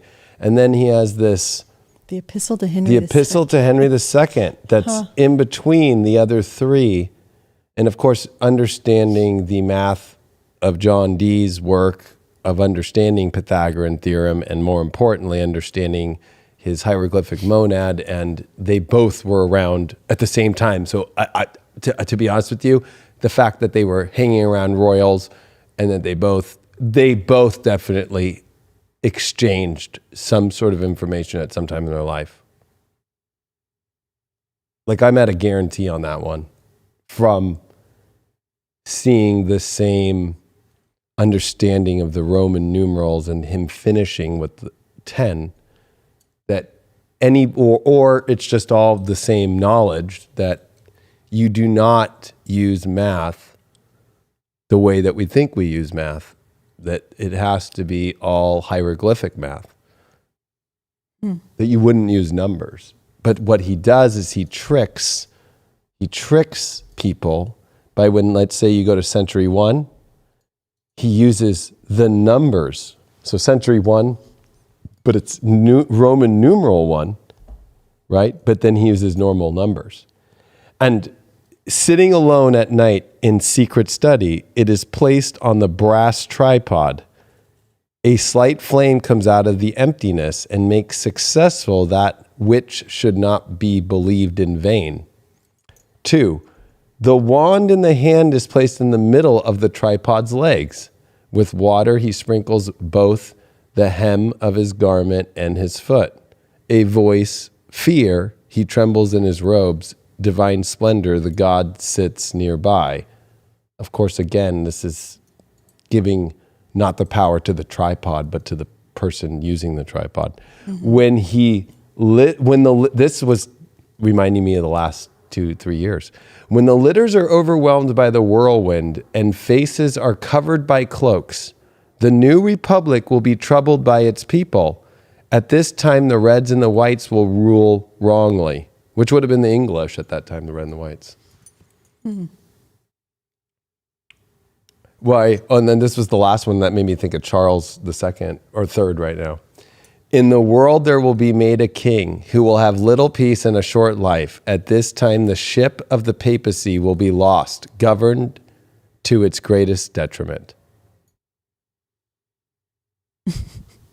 So ironically, I mean, there's there's so many of these, right? Mm-hmm. But the way that he says is they're not in numerological or chronological order, that in many ways you could take them and you use the astrology to see if it's the time. That you would start at the first part and be like, does the astrology fit this? No. Where does the astrology fit those times? That's then the time only an astrologer can calculate it. Mm-hmm. And you distract them at the beginning, though, because those first two stanzas, or quatrains, I don't know why I keep saying stanzas, they're talking about the process of his scrying, or like using the tripod and the wand. At nighttime he would scribble and scry, and he would it was either nutmeg or it was hazelnut or something like that. He would take a lot of it and trance out. Right? And then he would have the visions, and he would scribble and scrabble all this stuff and have visuals of it. And then in the daytime, he would go to his helpers, and they would organize it for him and put it in the order that he wanted, and that he could see what he had done in the daytime, because he says that the daytime is a trance. Mm-hmm. And to me, that is the daytime, meaning that the illusion is in the day, and that the only time that we see the truth is at night when we see the stars. We cannot see the truth in the day, that the daytime people live in a trance. Mm-hmm. Interesting. Right? And that's also why the ancients slept at the day and they stayed up at night. Mm-hmm. And they didn't want to be in the trance. And it's so weird that to me, so many spiritual people over the decade plus I've been doing this have all felt like the daytime is a trance. Like the people are tranced out, and they're all like, and then at nighttime it's like, I feel at home, and I feel like I can see clearly, and I can feel more calm, and I can be more at one with God, which I think is so funny that people go on Sunday mornings to church in the morning during the trance, whereas like it's the only time that it really kind of feels like church on Christmas Eve in Catholic churches. When you go on Christmas Eve to church, that's the time when it actually feels true. Yeah, and you know what's interesting is that's kind of weird. It is, and one of the most ancient rituals of the Christian church is the Easter Vigil service. The fact that Easter was celebrated always at nighttime, and then sort of the day breaking was the time that signified the resurrection of Christ and all of that. But the service started at nighttime. So I think that that's really fascinating too. And then the other thing I was thinking about is, think about vampires, which I know that you recently have been thinking about vampires since you had your costume. But the idea that they're immortal and living at nighttime. Yes. Right. And because that's where the secrets of the universe are too. That's what will keep you immortal, is if you know those secrets and tap into that knowledge. And that's what makes them powerful, creatures that don't need to be bound by the regular human world. Right. And even I'm not going to speak for Nostradamus, but from what I would gather from his writing and from accounts of his life, that in the day, it's not like he avoided the day, right? Mm-hmm. You still got to be around the day. Right. But that he thought of it as, he writes as a trance, but at the same time, he also, in that trance, is able to, again, this is where it gets weird, the having him be able to then see what he did in the alternate trance state, which would be the divine trance state.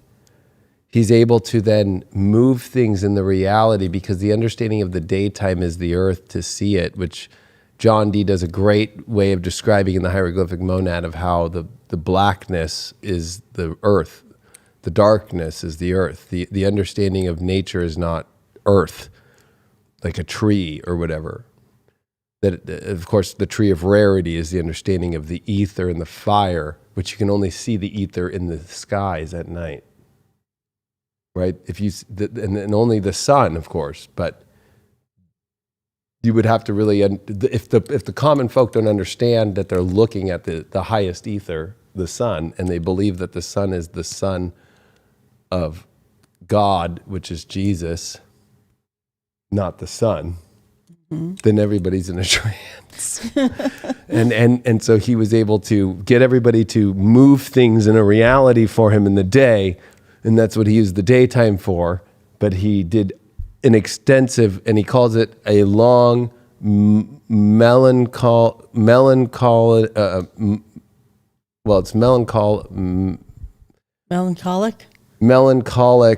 inspiration, that those that do not do the long melancholic inspiration, which is very two weird words to put together, but it makes sense to me, right? Because it's like, I'm so inspired by this, but the amount of longevity, and there is an aloneness where I will sit in my study for hours, like to present what I just did today with the astrology. I spent hours decoding, and there's a little bit of a, wow, nobody wants to do this with me. Mm-hmm. That's come through my whole journey. Yeah. Especially at nighttime, right? Everybody's, I want to, or is like, John Dee is, I think, the better astrologer at standing up for this work, I guess you could say, by making people understand it and having a little bit more brash way of putting it, but just that people are vulgar because their eye is vulgar because it's obscured to the truth, because they care more about going out with friends, having alcohol, doing all these things that don't ever look at the truth and don't stay on it every day. That how could you ever find the truth? That there's no way, that you end up in an abyss of emptiness with no knowledge and no spiritual understanding, and that you've turned your whole soul away from God. Right. That it makes a pope or the most devout Christian look weak. That they're not even committed enough to God. That's how, I don't want to say they're more godly, but I guess in the craft or the traditional aspect of connecting yourself to the truth and to understanding God and to putting your life for God, that it's a melancholic feeling because of the fact that there's only so few that actually do it, and that it's very alone. But that's how you know that you're on the right track. Mm-hmm. Where it's the opposite in the churches. It's more hooray and hymns and psalms. And just consuming, just receiving the information.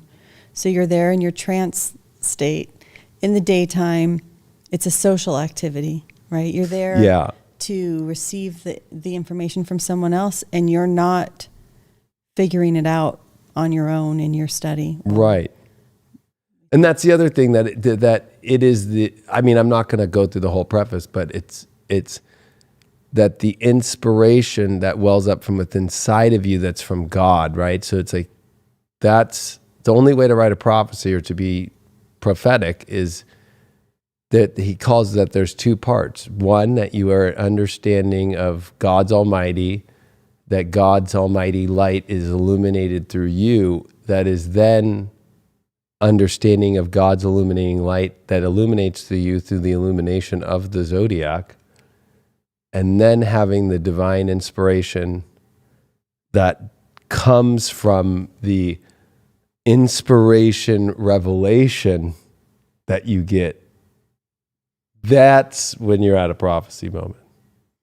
So you have to go through all those things and have, once you're already all there, and it's been daily, and it's long, melodic or melancholic and inspiring at the same time, then you have all those understandings. But it's an inspirational revelation that is revealed to you, is the only moment that it's truly prophetic, which I would say it's the same thing that John Dee says to the hieroglyphic monad, when it all is, and he was inspired to create his own hieroglyphic for the planets and channel them.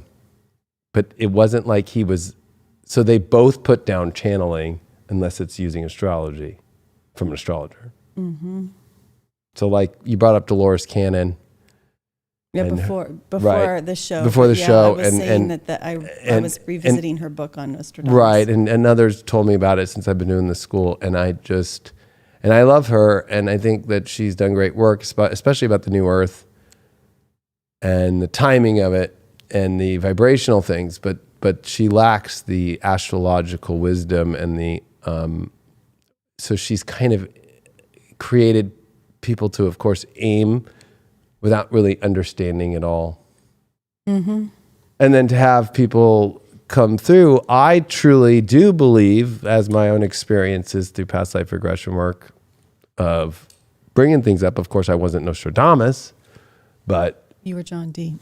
Well, no, I won't even claim that, but that I've let my past life regressionists know over the last decade things that, especially near the end of 2019, when I was like, uh-oh, the astrology's about to do this crazy thing. Mm-hmm. And I did make prophecies, and they did ring true. Even there was one this week of, I said that there would be corporation prison camps at an iPhone factory. And actually the last month in China, the iPhone factory, they were working, they were eating there, and they all just left. It's crazy what's happening in China right now. And I was right. And it was crazy that I used astrology for that prophecy in 2017. And what with the plagues and all that stuff. And I said, you'll see, like an iPhone factory, people living and eating there and being stuck there. And then they weren't able to see their families. And that's what the last month in China was. And now the Chinese government with their zero COVID zone, you can't, those factories have now been emptied out. But for a month, they had them working there to get the latest iPhone out. And that's why Apple's shares have gone down and why so much is going bad. It's a corporation. Yeah. So Apple has something to do with that. Keep them there. Oh, and meanwhile, we're all waiting for our latest iPhone. And it was weird because these are things that have come through past life regression work. But again, it comes through the verification of the God and then the planets. So, and the star or the zodiac, the whole understanding of astrology. So that it to me, it's like, I love a lot of these things, but I don't put even tarot, why people love Deep Love Tarot was that when I did the tarot, I was using astrology with it every time. Yeah. I never just threw things out without telling people this week, if you're an Aries out there with Mars retrograde and blah, blah, blah, and then I throw the tarot's confirmation. It was never the tarot first. Wow. And it was crazy for me over all these years to have, somebody like John Dee confirm that, but then Nostradamus again confirmed that. And then let's be real. If you want to talk about real astrologers, Nostradamus, John Dee, those are astrologers, Right. And what's funny is we don't think of Nostradamus as an astrologer. And he threw everybody off by those first two refrains where he is focused on the prophesying as if that's the key. Right. That he begins with that, and really it began before that started. But correct. You have to know the wisdom to understand that there's a preface you didn't get to see, or there's a prequel to the book that you don't have. Yeah, that it looks like, most people especially, right? Oh, the preface, even that King James Bible I just got from 1625 has a preface to the Christian reader, is what it's called, right? But they put the genealogy first of Adam and Eve and King David on page 33 and all that stuff, right? Mm-hmm. And all their lineages, their genealogy. It's crazy. And then you get to the preface to the Christian reader. I just thought of something actually when you were saying that. Mm-hmm. Most books will have a preface. So if you look at Galileo's work, the preface would be to an important figure. Right. And here's, so you're going to put it to the Pope, or you're going to put it to, the Medici family member, whoever is your patron. So in his book, he puts the preface to his son, and then the letter, the epistle to Henry II in the middle. I didn't even think about that. So he's flipping the power arrangement. He's flipping the power arrangement, but he also speaks to the general person who is reading in the preface. So he bounces between his son and to whoever is reading. Mm-hmm. It's like really, really wild stuff. That's why I was like, oh, okay. And now the 7 chapters of Roman numerals, right? And then he throws these prophecies in there with normal numbers as if and then go have a wild goose chase. And I see all these people that have said, oh, look at the quadrant of this is because he says that. And that's actually true unless you got some astrology to back that up.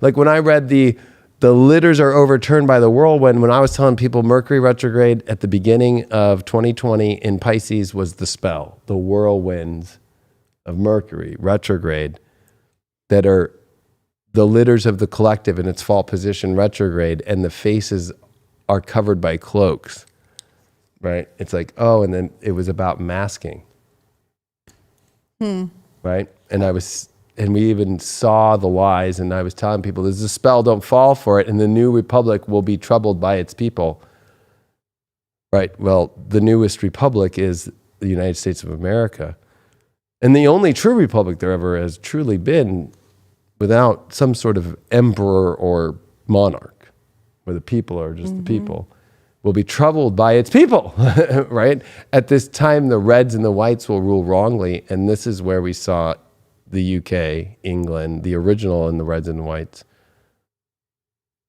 go the most hardcore of the Western countries and did not have freedoms like American did have.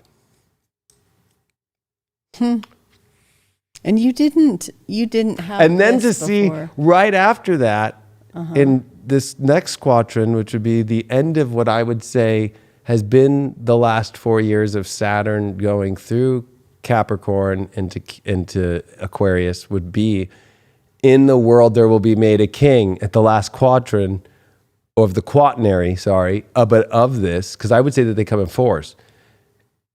And that will have little peace, which we're in a war right now where there's a little peace, but there's not peace. It's in a short life. He's already an old king. Mm-hmm.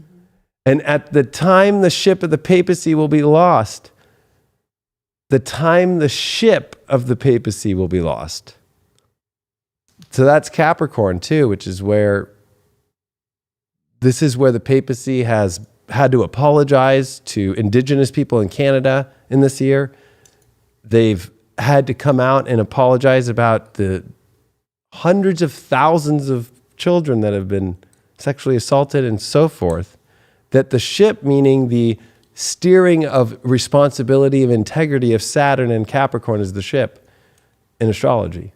And then the papacy, right, is lost. And also the papacy is Jupiter, and Jupiter is in Pisces with Neptune, but Jupiter is retrograde this year, as the king now will be here, and is governed to its greatest detriment. So it's kind of also a weird time at the same time too, understanding astrology. And if we were to think of, he says to be pay literal attention to the places and the people and so forth.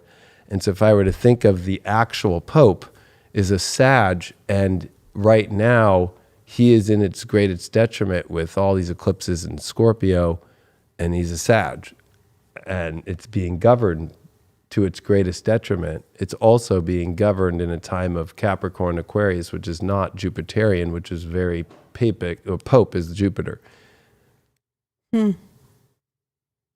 Wow. That's how deep you got to go. Yeah. But you can't go the way these people are going. It's like, I'll be honest, the shit was easy. Well, I want to keep going. That shit was easy. You know what I mean? That shit was easy. That shit was Leo King easy. I was like, oh yeah, fucking boom. But that's because of the long work of study of the ancient and the modern, and doing a horoscope every day and doing astrology every day for over a decade, that you get to a place to where that's my wheelhouse. That prophecy is the wheelhouse of somebody that's in the work of that. That's all you have left is prophecy. And that's what's weird is my work was not about sun sign horoscopes or your individual reading. It was about illuminating the collective consciousness and this understanding of what the secret has always been is prophecy to the world. Mm-hmm. And then it turned over the last 6 years for me of prophesizing to people what's going to happen. Right. And warning them to wake up to what's the trance and the illusion that's out there.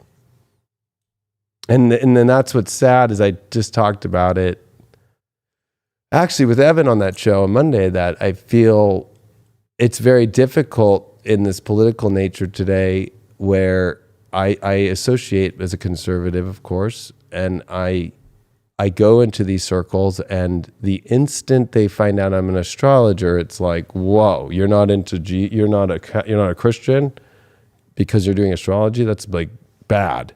So it's like the side that's all about freedom and all that stuff is judgmental because I'm an astrologer. Yet the left is totally cool with me being an astrologer. Right. But freedom and speaking your truth and having, your ability to have informed consent and say whatever you want or predict things that go against the party in which it's doing certain things,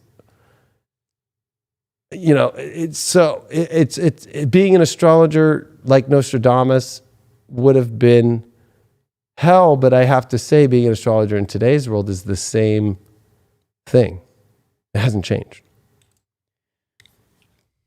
Well, to me, it doesn't make sense why any Christian would be opposed to astrology, because that's how they knew where Jesus was. I know. Was astrology, right? I mean, I understand. Yeah, I guess it's if you use it to prophesy. I don't even know, because so much in the Bible is written astrologically. And what I'm also thinking for Nostradamus is if he came from a Jewish tradition, the Old Testament is full of the numbers and right. Things that Roman numeral numbers too. Right. And letters, and actual letters. Yeah, right. But it's full of the math, and it's full of prophecy. Right? They're all prophets. That's what they all are. Right. Whether it's even John, the book of John, his prophecies, they're all prophecies. Right. Well, I guess there's the big prophecy. The book of Revelation in the New Testament is there, but there's so many prophets in the Old Testament as well that, I've been thinking about the idea of prophecy this whole week, of thinking of Nostradamus, and I know you're a prophet, you prophesy, but where are the prophets now? Like, can we think of anybody else who's Well, I used the example of Harold Camping in 2011 when he put billboards and everything around the country and had people with buses that said, May 21st, 2011, the world will come to an end, based off his biblical math, which again would be incorrect. But I got interviewed on ABC in like a month, it was April. So it was 1 month before. And I got asked by, what's his name, the entertainer on ABC 7, George Pinocchio. Mm-hmm. And he looked at me and he went, so David, there's billboards everywhere prophesizing the end of the world. Should I be worried? And I went, no. And I didn't even give an explanation. I went, no, you don't need to worry about that. You're going to be fine. He's like, really? I'm like, no, you're good. Trust me, you're good. And it's weird that was 12 years ago. And I remember seeing that. And I remember going, okay, let me get to the bottom. And I couldn't find his biblical math online or anything. It just was just him. And he was an old man at the end of his life, right? Like trying to get his name for himself. If in anything, he just made his name laughed at for the rest of his life. And I think that's when you think of like prophecy, right? You see the false prophecies, and this is what the Bible would talk about as false prophets, is the predictive powers that don't come true, like the predictive energy of Fauci predicting what's going to happen. right? Right. Today's prophets are now scientists, and they're using math, and they're saying, well, the amount of cases, and this is what's going to happen. And it's not true. Or if you get this experimental, medication, this is going to happen. And none of that came true.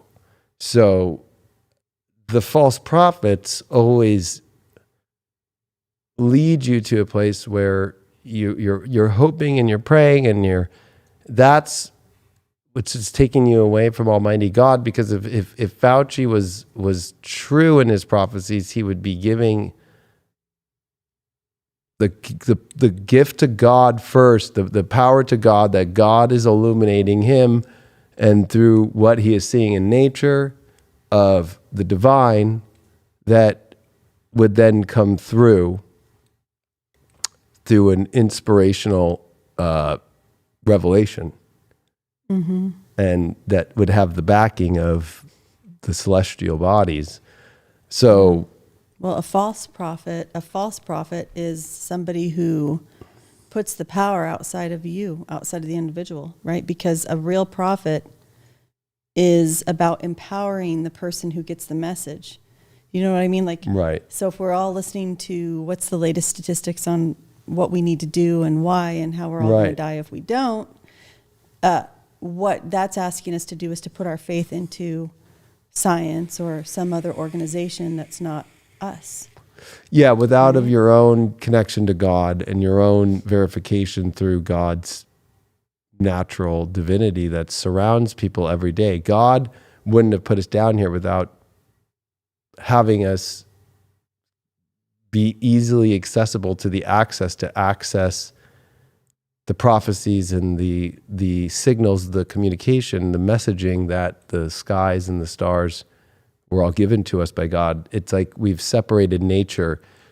I always say, I've said it before with you, it's like REI and going to the store to get hiking boots. A hike is nature. Or I went out to Joshua Tree and we did ayahuasca and we drank some tea. We took lots of pictures. And we took lots of pictures, and that was in nature. Like it's just like when I talk to people about nature, and when I was up in a Don't Trip this year in Utah, I did a talk at night at 10 p.m.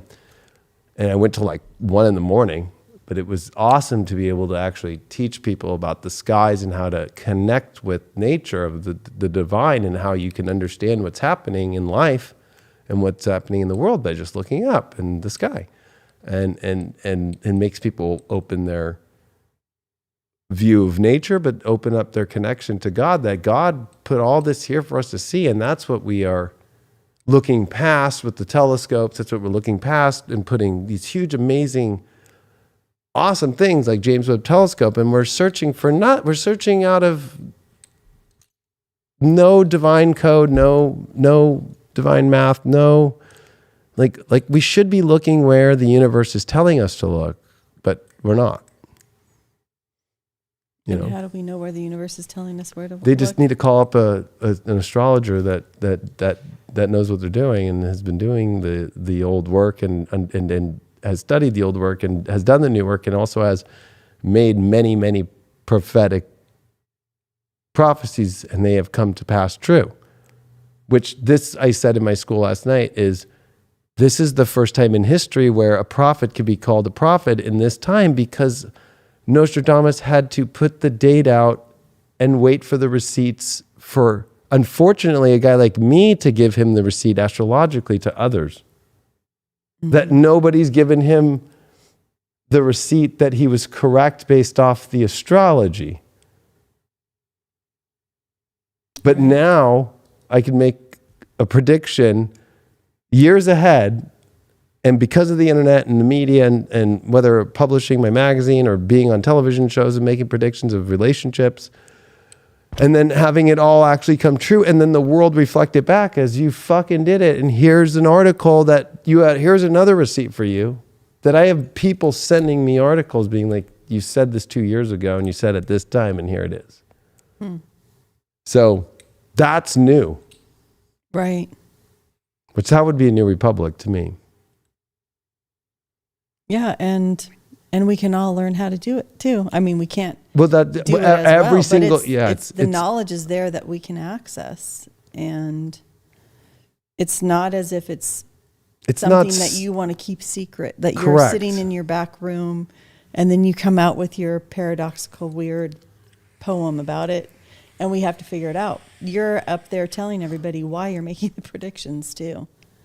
Yes, and Nostradamus at the time had to write it out, and he had to write it in what he saw in, I mean, for his way, of course, there's a much more deeper spiritual, scientific, spiritual nature to it and quaternary. But in today's world, it you know, the way that people understand things is not going to be that. So it's also the understanding as an astrologer of like, okay, how am I going to use these great gifts and communicate it into a way that people can understand in their own context of the Matrix? Because the truth is if you think of the movie The Matrix, you think of, people like Greg Braden, who I really respect a lot, who created like the book, The Matrix, or his Divine Matrix books. It's like, that's what John Dee and that's what Nostradamus are talking about too in their work, is about this escaping this tranced out world. That idea of the Matrix is not old or new. It is old, and it is about getting out of the Matrix to be able to see and praying that people will get out of it. That it's written about from John Dee, it's written about Nostradamus, that somebody like me sees the Matrix, it's nothing new. It's sadder because it's still happening. That people are locking themselves in and they're too afraid of divine splendor as the second quadrant of Nostradamus' first chapter would be, is divine splendor.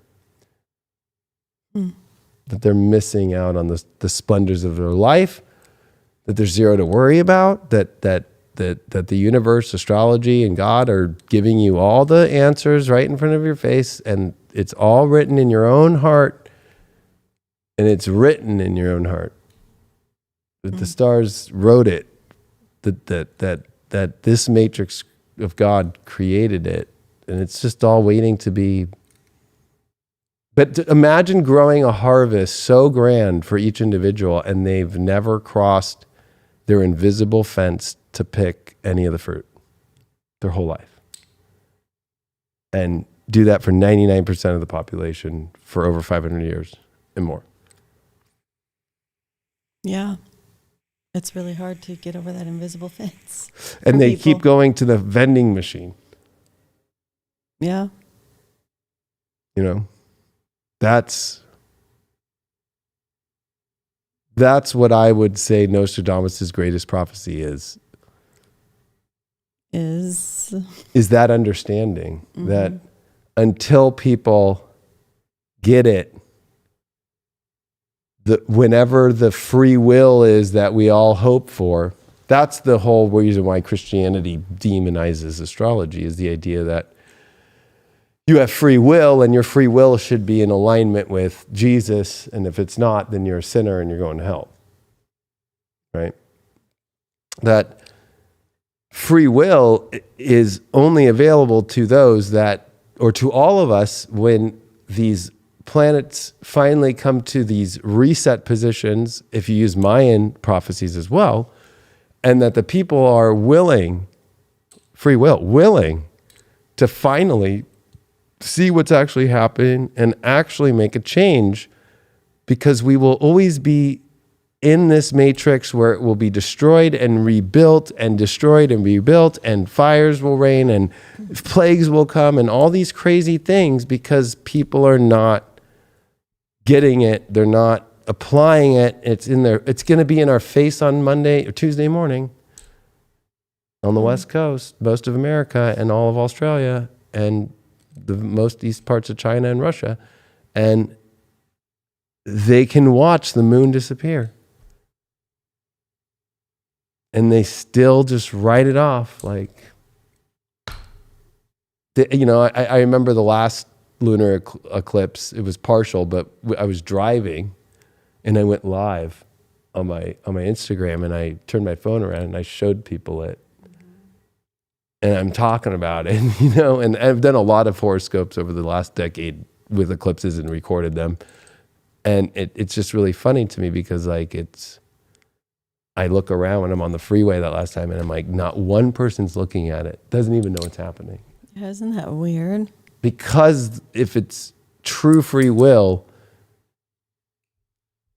it's that people are understanding the will of the universe of God that is showing up and that are already aware that it's happening. If God is positioning things to be knowingly arriving, that will be right in front of your face, and you aren't in a space where you even know where it's going to happen or how it's going to happen, how are we as a society or as a humanity going to understand anything if you can't even understand what's happening more synchronistic through all of our history of mankind and all months, weeks, day, every moment it's happening something that we can actually see God's most beautiful thing show up and be reliable. If we believe in God, we believe that God is reliable and that he's always there, or she or it's always there. And it is through the understanding of the perfect, beautiful celestial and super celestial bodies that we see, that the Mayans go more into the super celestial of galactic shifts, but the astrologers of today and even of our ancient times, but mainly of our Western astrologers, have looked at our celestial and our etheric understanding of it. Because that's what John Dee would say. It's the understanding. To understand the etheric, you must understand the connection from the terrestrial to the celestial. Then to get to the super celestial, which would be galactic understanding. You can't understand galactic understanding until you understand the celestial and the terrestrial bond through the etheric that's made. So it's about bonding, which I would say that's a word that was used too with God, is how to bond with God. But it's also the bonding between the cross in the middle, which is the heart, or the bonding of the body in the middle, which is the heart. And so you would want to understand the point, which is what the point is in life, which is what John Dee's work is the binding point between what brings all together. And if you can't do that, you're going to see the world erase everything again until it. Yeah, because and it's that idea again of, it's kind of like alchemy, right? Yeah. Where you're purifying it again to go through the cycle again, to finally get the gold, to turn it into finally be able to transmute something. Yeah, and it's not so much rule-based like the church or the governments today. It's much more about a natural willingness to follow the divine way. Mm-hmm. It's not so much saying, don't do this. It's saying, do what's beautiful and great and natural and watch your life and the life of our world change. Not in the way that climate change stuff is, or these are all things that miss the point. That even the fact that there's not enough rain and there's all this stuff going on, which Nostradamus goes very deep into, whether it's, plagues, of course, to famines, right? Or that we lose all the water and we're in a place of drought. It's because the collective is at a place of not understanding the point of their own divine nature and the divine that surrounds them. I mean, imagine the etheric energy of God surrounding this place and it not being paid attention to. Imagine God creating, I don't even want to give God the lowest energy of a theme park, but I'm just going to use it as an example. Sorry, Lord.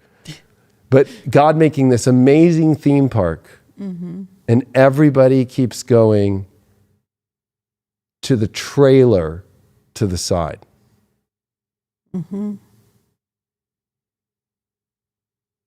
That's why the world goes crazy.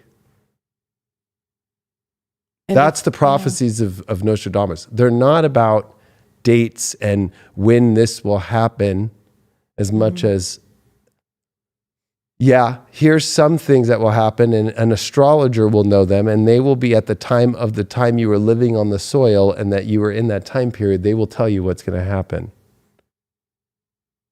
And when they do, it will either be, he even says it will be open-ended at those time periods, because will the collective have come together at that time and all be illuminating and understanding the divine nature and work, and also commit their lives daily to it, opposed to every excuse of, I have to do this, I have to do that, I have to do this, I have to do that, I have to do that. And I was thinking about this when I did I'm on 4 classes already in the last couple of weeks, but it was like the second or third class I said, my life, I do this every day and it's a lot of work, but I still live the life that others in the vulgar do live. Yeah. Right? Like I go jet ski race, I have a girlfriend, I go to dinner still, I go have friends, I DJ, I go to festivals, I go do all these amazing, beautiful things. I'm blessed beyond I could even ask for. But that only comes so beautifully because I put that work first. That's what it's saying. And the fact that I can do this work to give me that life is proof, or the fact that Nostradamus could do it and make it his life and get the attention of the hierarchies at that time, or John Dee, is proof. Yeah, and I mean, isn't it interesting too that neither of them had perfect lives? Like they didn't have lives we would look at and think, what a blessed, wonderful life. Nostradamus lost a wife and children, right? He lost a whole family. Everybody from his era lived with a lot of suffering. And so the idea of these prophecies, I think we tend to think now of a prophecy or being able to consult somebody about our future. It's in a way so that we can control, or so we can try to seek to control what's can happen to us. Maybe in a way that Catherine de Medici consulted Nostradamus, right? But what it seems like you're saying is that we're getting access to knowledge that's going to show us where are the possibilities for us to go up another level, right? To improve a little bit. Or here is the information, what are we going to do with it? Instead of, here's the information so you can control everything. And so we could have overthrown Hitler if we understood that those verses were about Hitler, right? It's more about, here is the potential of what could be happening at this time. Now, if you understand that, are you going to be able to rise to the occasion or not? It seems like there's that part of, that's the free will part, right? That it's about learning and elevating ourselves. Yeah, it's about, here. We'll let John Dee answer that one for us. It's about the original understanding of consummation, of course, is through union between lovers to consummate a baby, right? Yeah. Then there's metamorphosis, right? So in this life, I think it's so funny. There's the consummation, and then you can also look at it as consuming. Or are we just consuming this reality? And then are we actually evolving and having a metamorphosis to where we are having an understanding from the horizon of eternity and looking down and understanding this reality? Or are we still putting ourselves together and never fully being stuck in this place of the horizon of time, where we get stuck in this time system and only the elements, which of course go to 7 and the 4 here, but there's this way of 10 to multiply ourselves, to bring all 4 sides of the square that's of Pythagorean's truth theorem, but bringing it into 4 V's, right? which is kind of interesting, which is a 10 there. And understanding that we can consummate with God and metamorphosis ourselves into an understanding that we are eternal and that we can see things from the highest part outside the matrix and look within with the fire. That's Aries upside down, because the hieroglyphic monad, of course, has Aries at the bottom.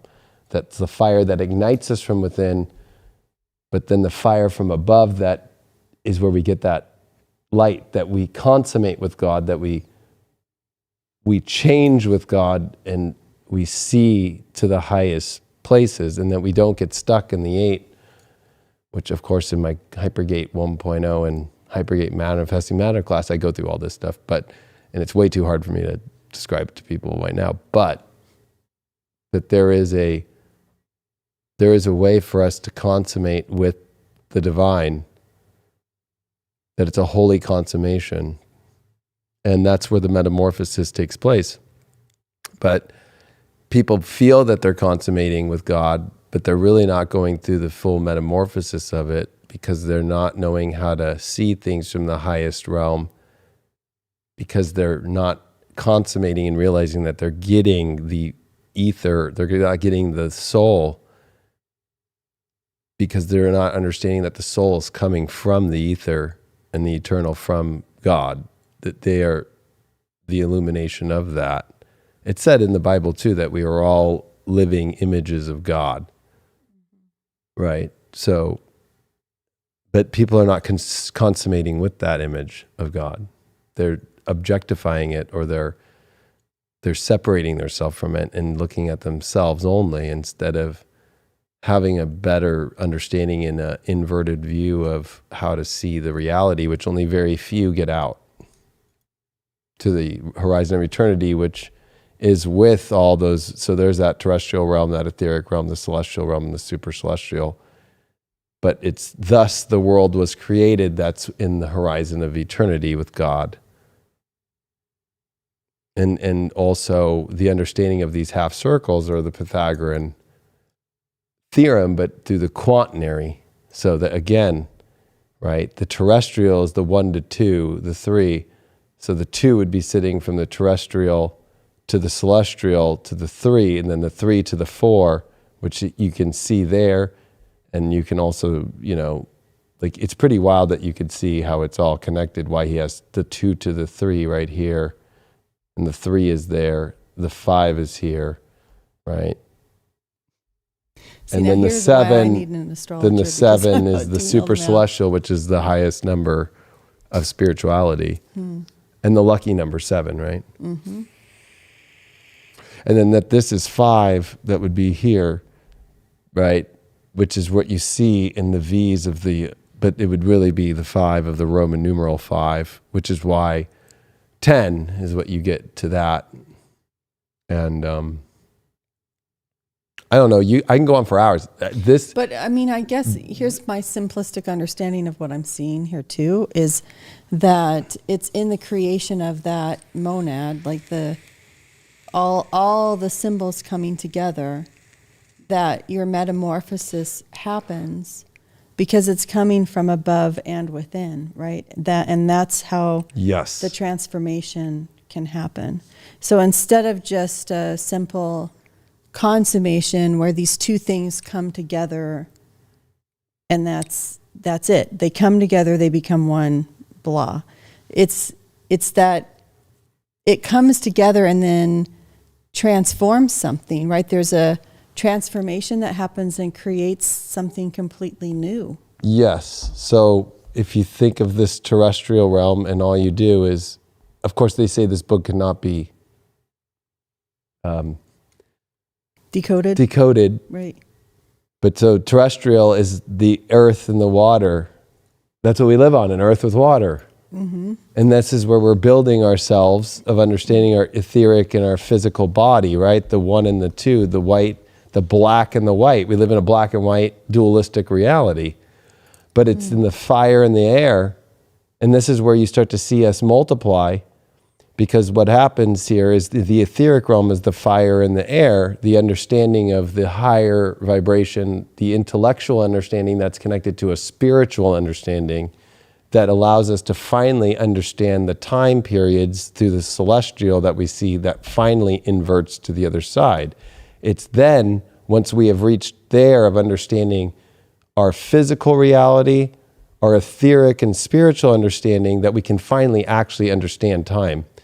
Once we do that, then we can add to ourselves to a super celestial place and consummate with that and get to the place, because it's a 5 here, you only want a 5 here, so you stay within the consummation and you only stay within the 4 numbers of the quaternary to get out. Once you go here, you're in the artificial. So some people in spirituality get to this place and then they get lost in this metaphor and they go into this infinity zone of 8. And they get stuck into that place, which is actually back on the earth realm, and understanding that this is inverted. So if you really want to get deep for a second, and I rotate this page clockwise, he hid this in the cover of the book right here. And this was not supposed to be. Where is the person? The sun. Where is the 8? The earth that's stuck. And the point, the X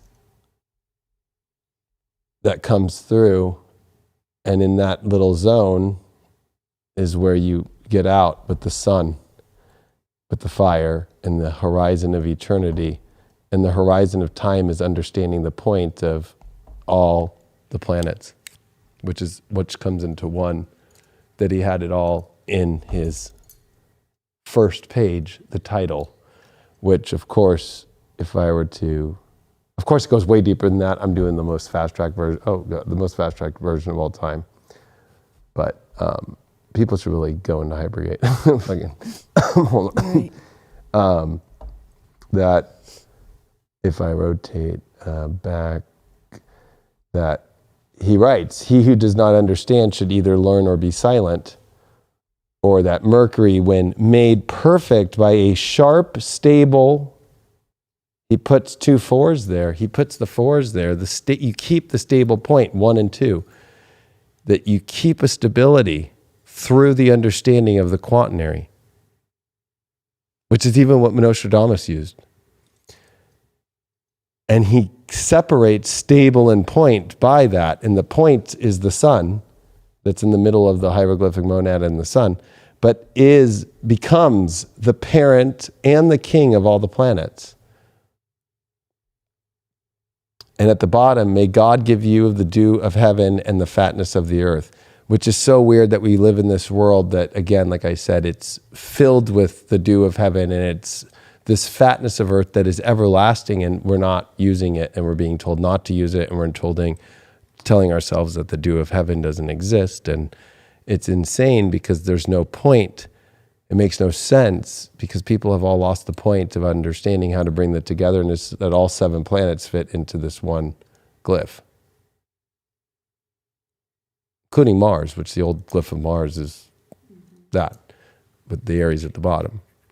But again, the moon is the emotional based place of where it starts, and it's weird that you see the sun on the other side. And when I invert that, I showed you the other part, and understanding, you see the celestial stars all right here in the firmament. Yeah. But to get outside of this, right? But the point is that the sacred symbol of oneness, or the point, is in the center of our soul, the heart of our soul, which the sun is ruled by Leo. And so that's the key to unlocking Nostradamus's prophecies, is it's written in his heart, which is the point of his soul, which is his chart and the charts that he laid and where he did, by using John Dee to crack Nostradamus. Mm-hmm. I think that we have a lot that we figured out tonight. Yeah, no, it's fun. This is what I do on my private time. This is fun. Definitely. But yeah, that was fun, and it was great to talk to you about it. There's honestly, I feel like this show, just even looking at everybody we've looked at from the beginning when we started this during the pandemic, ironically enough, when we were doing King James of Scotland and England, and his book on demonology, and how it's now inverse now to the most opposite of the demonology to this work. Yeah. And how weird that I just bought a King James Bible that's sitting there. I know. So we're going to have to do a show on that too. I know. And how I believe that there are truths in that too, though. That there's truths in all these places that connect to God. Mm-hmm.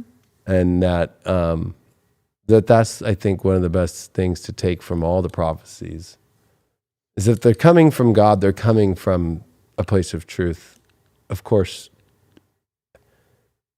the King James Bible, I think the big question is how much astrology is in that, right? That actually is, that makes it true. And the more and more we see these New Testaments that are reformed, more and more they keep losing their validity or their strength or their power or their magic or their feeling of God. Yeah. And there's something even about the way that a Bible is created, like that 1625, just touching the leather of it, that's going to be 400 years old in 2 years from now, because we're already 2 months away from 2023. Oh. And I touch it and I go through the pages and it sits on my hands. It doesn't just go away. Like, I remember in boot camp when they handed me a Bible, it doesn't feel like God to me. Yeah, it just doesn't feel like God. There's something about the essence that's missing in this world that there's no more consummation.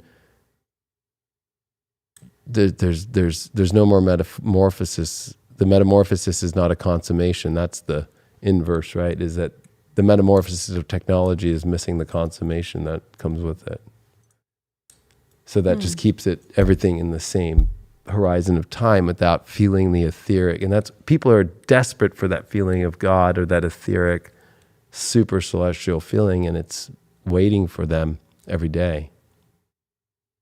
And people hear it and then they don't do it. That's what's the frustrating of writings, and even in the prophecies of Nostradamus or John Dee or myself.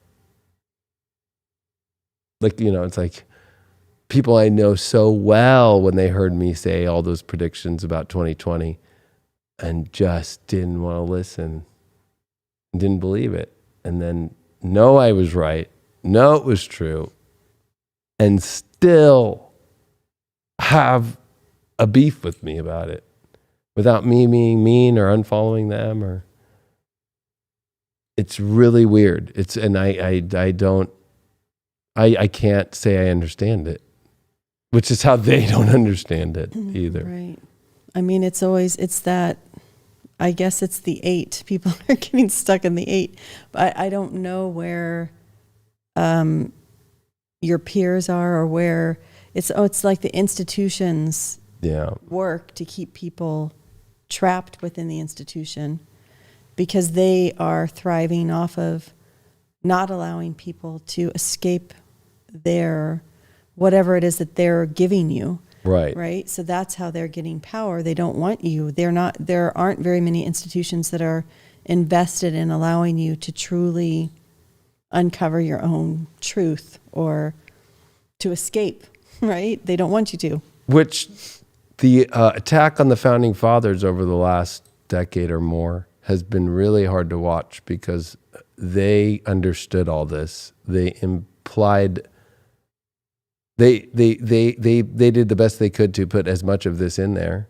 Mm-hmm. And they gave a republic that was so free that even the rights should never be infringed upon, to that the freedom to speak, to express, to create, to not be taxed, to not be bothered with, to not be to have privacy, to not be to have liberty, but also justice with true justice, that you could never just be charged or to be accused without being proven.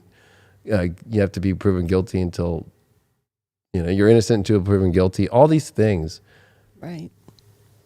People don't want that. It's really weird. It just blows my mind. And that people attack the founding fathers. It's like, wait, what? Yeah, it just is taking us on a wild goose chase in the wrong direction, because that's not even the point. I mean, the ideas that they put in place, they hoped would transcend where they were as a society. Right. They put things in place to allow us to progress to something better, or to allow us to metamorphose in a good way as a society, so that we could form our own communities. We could, within that loose structure, we could become the people that we felt worked for us, because they knew that they couldn't see. I mean, they weren't trying to be prophets. The only thing they prophesized, I would say, is that they prophesized liberty and freedom, and they convinced enough people to join the cause. Mm-hmm. That was their prophecy, was a new America or a new republic. Right. Which is actually what Nostradamus predicted would happen. Mm. So that's what's interesting, is the prophecy has been fulfilled. It's whether or not people remember that they are in the greatest prophecy of all time. And to the fact that we're at a turning point where we have to actually question why our republic has been taken from us, from our own people, is really wild. But I also think that what I've learned through Nostradamus' work is that it is unfortunate that when people go off the divine path, that they do create this weird moment that the wars, the famines, and even what looks like this plague that we have experienced in the last 3 years has been a manufactured one, unfortunately, that they happen in order to get rid of all those that cause these problems. But unfortunately, there's people who aren't following the divine, who follow these people, that go with them too. And that's kind of the scariest part of it all. That you have to be sacred within your own footing on the soil and understand what's happening above, to understand what's happening here, and understand from an eternal place that everything should be looked at from your own perspective with God, not whether it's a man or whether it's just events, or if it's not coming from a place that fits the divine narrative or the divine truth, then it's not true. And that's a hard thing for people to separate from. And I don't blame people, because they have been, the word today would be programmed, right? But really it's an interesting word, the vulgar. And I had to go really deep into that word, because I know it could be used as a very derogatory word in today's, it's so vulgar. But really, in the old days, that term was of the common people who just wanted to be common for an unknown reason. And that they were obscure to that's intentionally not looking. And that's why crazy events happen, to try and take the obscure and the vulgar, to stop being vulgar and to stop being obscure to what's happening. That's pretty wild, though. That's the prophecy. The prophecy isn't so much about the date and when, the exact moment. That's what an astrologer is here to do, and that's what he says, and that's what somebody like me has done. But it's whether or not people are ready to see it, and the only way for them to believe it is for it to get that crazy. And that's where it goes to the last thing I'll say is, what I've come to center with is, and a stable point with, is that there is some higher Well, it's God's highest order that can see higher than ourselves that has predetermined this so far in advance from the beginning of time itself that is the most greatest true question of all. That it's not the question of what's out there, it's the question of why or how or why has God set up these moments and the history we've seen or you study or you teach or all these things that we experience have been predetermined from the beginning. And that's the question I feel that Nostradamus or John Dee, doesn't matter if it's 1555 or 1564 or 2022, are all asking the same question. They're asking whether it's predetermined. No, they already know. They know it's predetermined. Okay. Yeah, because like the craziest part is that the planets will go exactly where they're going to go when they will. And so the fact that the will of the planets are going to do what they do and that they have these rare moments in history where we look at 2020 and go, oh God. Right. And then you look forward from 2020 and you go, oh God, again. It's one of the, that's the question to your question of why would they be looking into the future at that time when the Renaissance was about looking back, is because the astrologers saw light years away. When you really are tapped into astrology, I can, in the back of my soul and true divine mind, instantly tell you what's going to happen and what planets will be there and how it'll be there. Mm-hmm. Somebody tells me their birthday, you've witnessed it, I don't even look at a chart. Mm-hmm. Right? You're like, oh, you have this here, and you progressed here, and right? I remember you figured out my whole thing based on knowing where my Mars was. Yeah, so, so right, funny. So that's a real astrologer. I feel like you don't need a chart. Like if there was no more charts, I wouldn't need a chart. But right. the CoStar apps and all that has created a plague in astrology, a virus. And so that's something that I don't think that that's actually what Nostradamus was most worried about. Right. Yeah, and you can't throw that in the fire because it's not, you can't burn it. Right. And that's why, without knowing that, but understanding through other forms of ancient astrology, of the astrologer's code or oath or any of these things, why every astrology I've ever put out has been true astrology and making sure that I have the basis and the truth that the astrology is to come out. And I just won't make a prophecy or I just won't make a prediction because I just feel like rallying up things. Like, it's not fun to be looked at as crazy. But it also is something where you're vindicated through if it comes true or not, which somebody like Nostradamus is vindicated because it's true, or else nobody would be talking about him anymore, like Harold Camping. Right. Or maybe our next show could be about Harold. Oh, gosh. Camping. Whatever's, I don't even know. I mean, he was just a really decrepit old man trying to keep his church going, you know. Probably someone that Nostradamus did a prophecy about. Yeah, I mean, you know, but it makes you really think about how, you know, the word prophet is being it's going through its metamorphosis without a consummation of the divine in our science community, in our health communities, in our governments.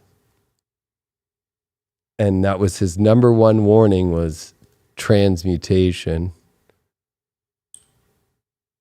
of astrology.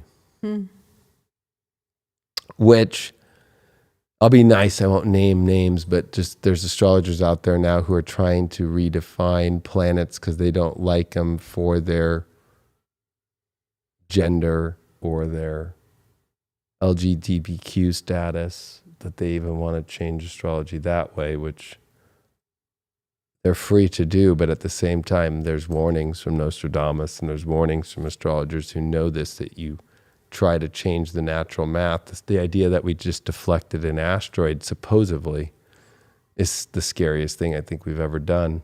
Just as much as Boston University taking what now has and already been predicted as an unnatural, lab-created virus and mixing it with the original version of that to a mutated version of that and making it more deadly is the same as altering the course of natural things in nature, like deflecting an asteroid, and what that implication is now for us as an Earth, and as like that we're going up and fucking with God.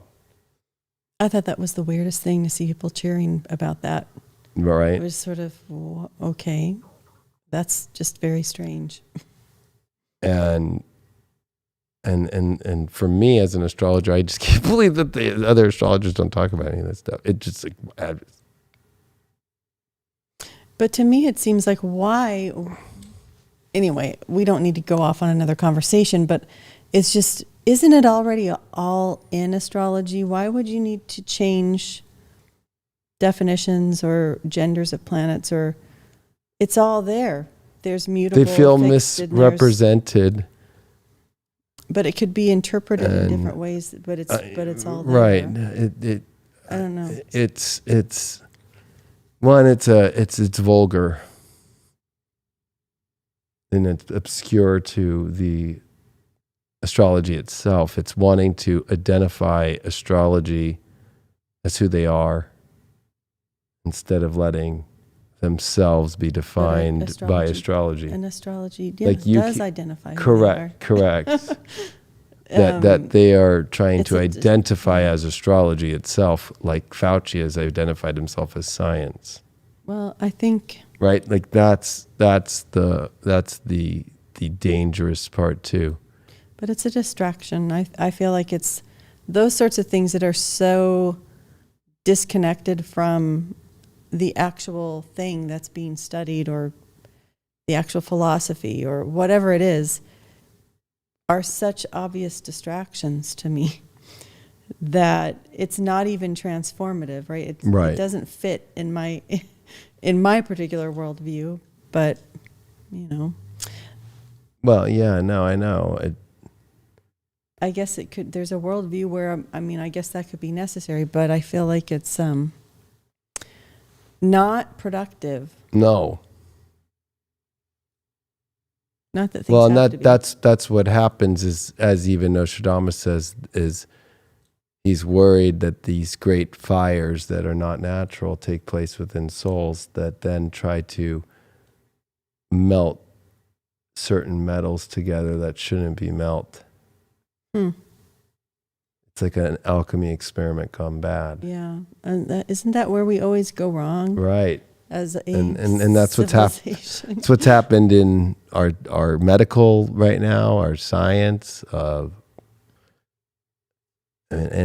what the great revealing will be, which unfortunately won't be an inspired one, although it was inspired by people who predicted this, like myself. But it won't be a revelation that will be fun to be seen. Will be that there were people that were meddling with metals that they shouldn't have been, that have sold it as gold, that there is no gold but that is held from within heaven too. That was Christopher Columbus's goal of going to the New World, was to find gold. And what did he find? Was a beautiful place with beautiful people that he wrote as horrible and disgusting and gross, and was pillaging looking for gold to be rich. But the true 24 karat gold only can be held from those up in heaven. That the alchemy of turning lead into gold is not physical, it's metaphysical.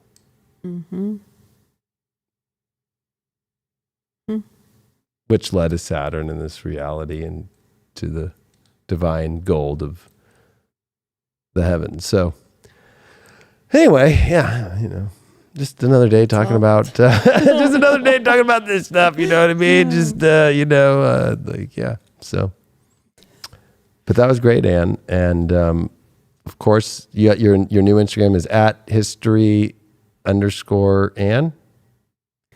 I think so. Or at the history underscore. The history and. And you've been making some awesome posts. You just had that Benjamin Franklin one. Yeah, and I'll be making more, I hope. I know. I almost feel like we can do a Benjamin Franklin one, because from the last one we did about the generations of the Founding Fathers, he was definitely an interesting one. Or did you know, I just saw this about Alexander Hamilton that, was it Alexander Hamilton? I don't know. I think it was that he was in 143 duels. Alexander Hamilton? Wow. And that near the end of his life, he was told to be unkillable. That one guy came with 2 handguns. The first one, he went right to his head and fired it off, and it misfired. Pulled the second one out, and it misfired. And Alexander Hamilton took out his cane and beat the guy down and put a statue of him in the exact spot that he beat him down. So are we going to do our version of Hamilton? Yeah, then? we have to look at that. I think it was Alexander Hamilton. I'll have to double check on that one, but I'm pretty sure it was, because he was part of duels. So yeah, I just found that out today. Yesterday, I was like, whoa, 143 duels. These people. I know, so and they thought Trump was bad. I'm like, oh God, this guy was in 143 duels. Like, you and me, it's not going down well. Could you imagine but that was legal back then. Time? Yep, that was legal. Like, that was a man's way of handling it. Like, me and you outside, let's go. And it was courage. Meanwhile, their guns. But that he won 140. He wins in 143 duels, and he survived them. And they said he was unstoppable. And when one guy, when he was old with a cane, came up to him and misfired, and then the other one misfired again. He just took his cane and went, knocked him down. Yeah, so that's hilarious. Bring your cane. That's the shit that's just like comedy to me. That's divine comedy. That's. Like, wow, that's a great. Like, actually, like, that's a legacy right there. I'm like, wow, that's a good one. I guess 143 in the old text days was "I love you," so 143 duels. Like, I don't know. And it wasn't like those were gunslinging, days. Like, those were. I say Doc packing the powder and doing the musket bullets yourself, and making them with over hot coals or fire, and then making one at a time. And all right, and and then pulling it back and making sure it's there, and it back then the spring would hit the gunpowder and then spark. Like, people don't realize, like, how long were these duels? I don't know, but it probably took 40 minutes to be like, let me make sure the gun works. And then, okay, hold on, I gotta make a bullet, dude. Anybody got a? Let's start a fire here. You got any iron on you? All right, cool. Let's burn this. It's still almost there. I swear. I'm not trying to bail. See, they weren't using. I'm not trying to bail. I'm making a bullet that's gonna kill you. Like, imagine the fights in between that. I swear you're done. Hold on. The trash. Anybody got any gunpowder? I'm out. Oh, okay. You know what I mean? Well, we have to do the gunfight at the OK Corral. Maybe he hired his assistant to go always and say, hey, I got the best gunpowder, but it really wasn't gunpowder. And every time he was in the duel, the other guy, it wasn't gunpowder. He thought it would go off and it wouldn't go off. Oh, see? That's the kind of sneaky assistance. That would be the sneaky thing, right? Like, oh, don't worry. Like, we're acting, playing pretend, like, hey, I got gunpowder for you, man. I hate this guy. And fucking, it's not gunpowder. Like, that's crazy shit to me. Like, that's like, oh. Wow. So there's the whole behind the duel stories that have been untold. Yeah, maybe we could do one on duels. Like, that would be so fun. Like, yeah, because we can. And then that goes back to jousting. 1390s, like jousting, and there's chivalry and romantic stories that started from the jousting of the 1390s. All right, we could do the chivalry of duels and jousts. Yeah. And the romance that comes through that, because it's actually weird that jousting, from a lot of research I've been doing I've been doing so much this week. Why have you been looking at jousting? All the books, because I got those two, or I got 3 books, and Yeah, 3 books. One of them is a 17th no, they're not century normal. King James Bible. Right, but so when you get really, I put it in a case. I had to buy that from The ultimate. Have you put that on social media yet? No, I have not. No, because I'm going to put a little light in there and the pillow for it. It's not ready yet. But yeah, but it was.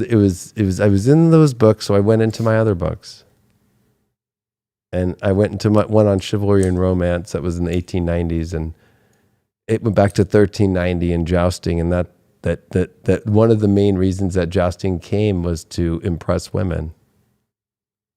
And that's where chivalry and romance comes from. And that would lead to duels too, in my opinion. There's always the gunslinging of like looking to the left and the right, or the jouster looking who's in the crowd to see, feminine wise.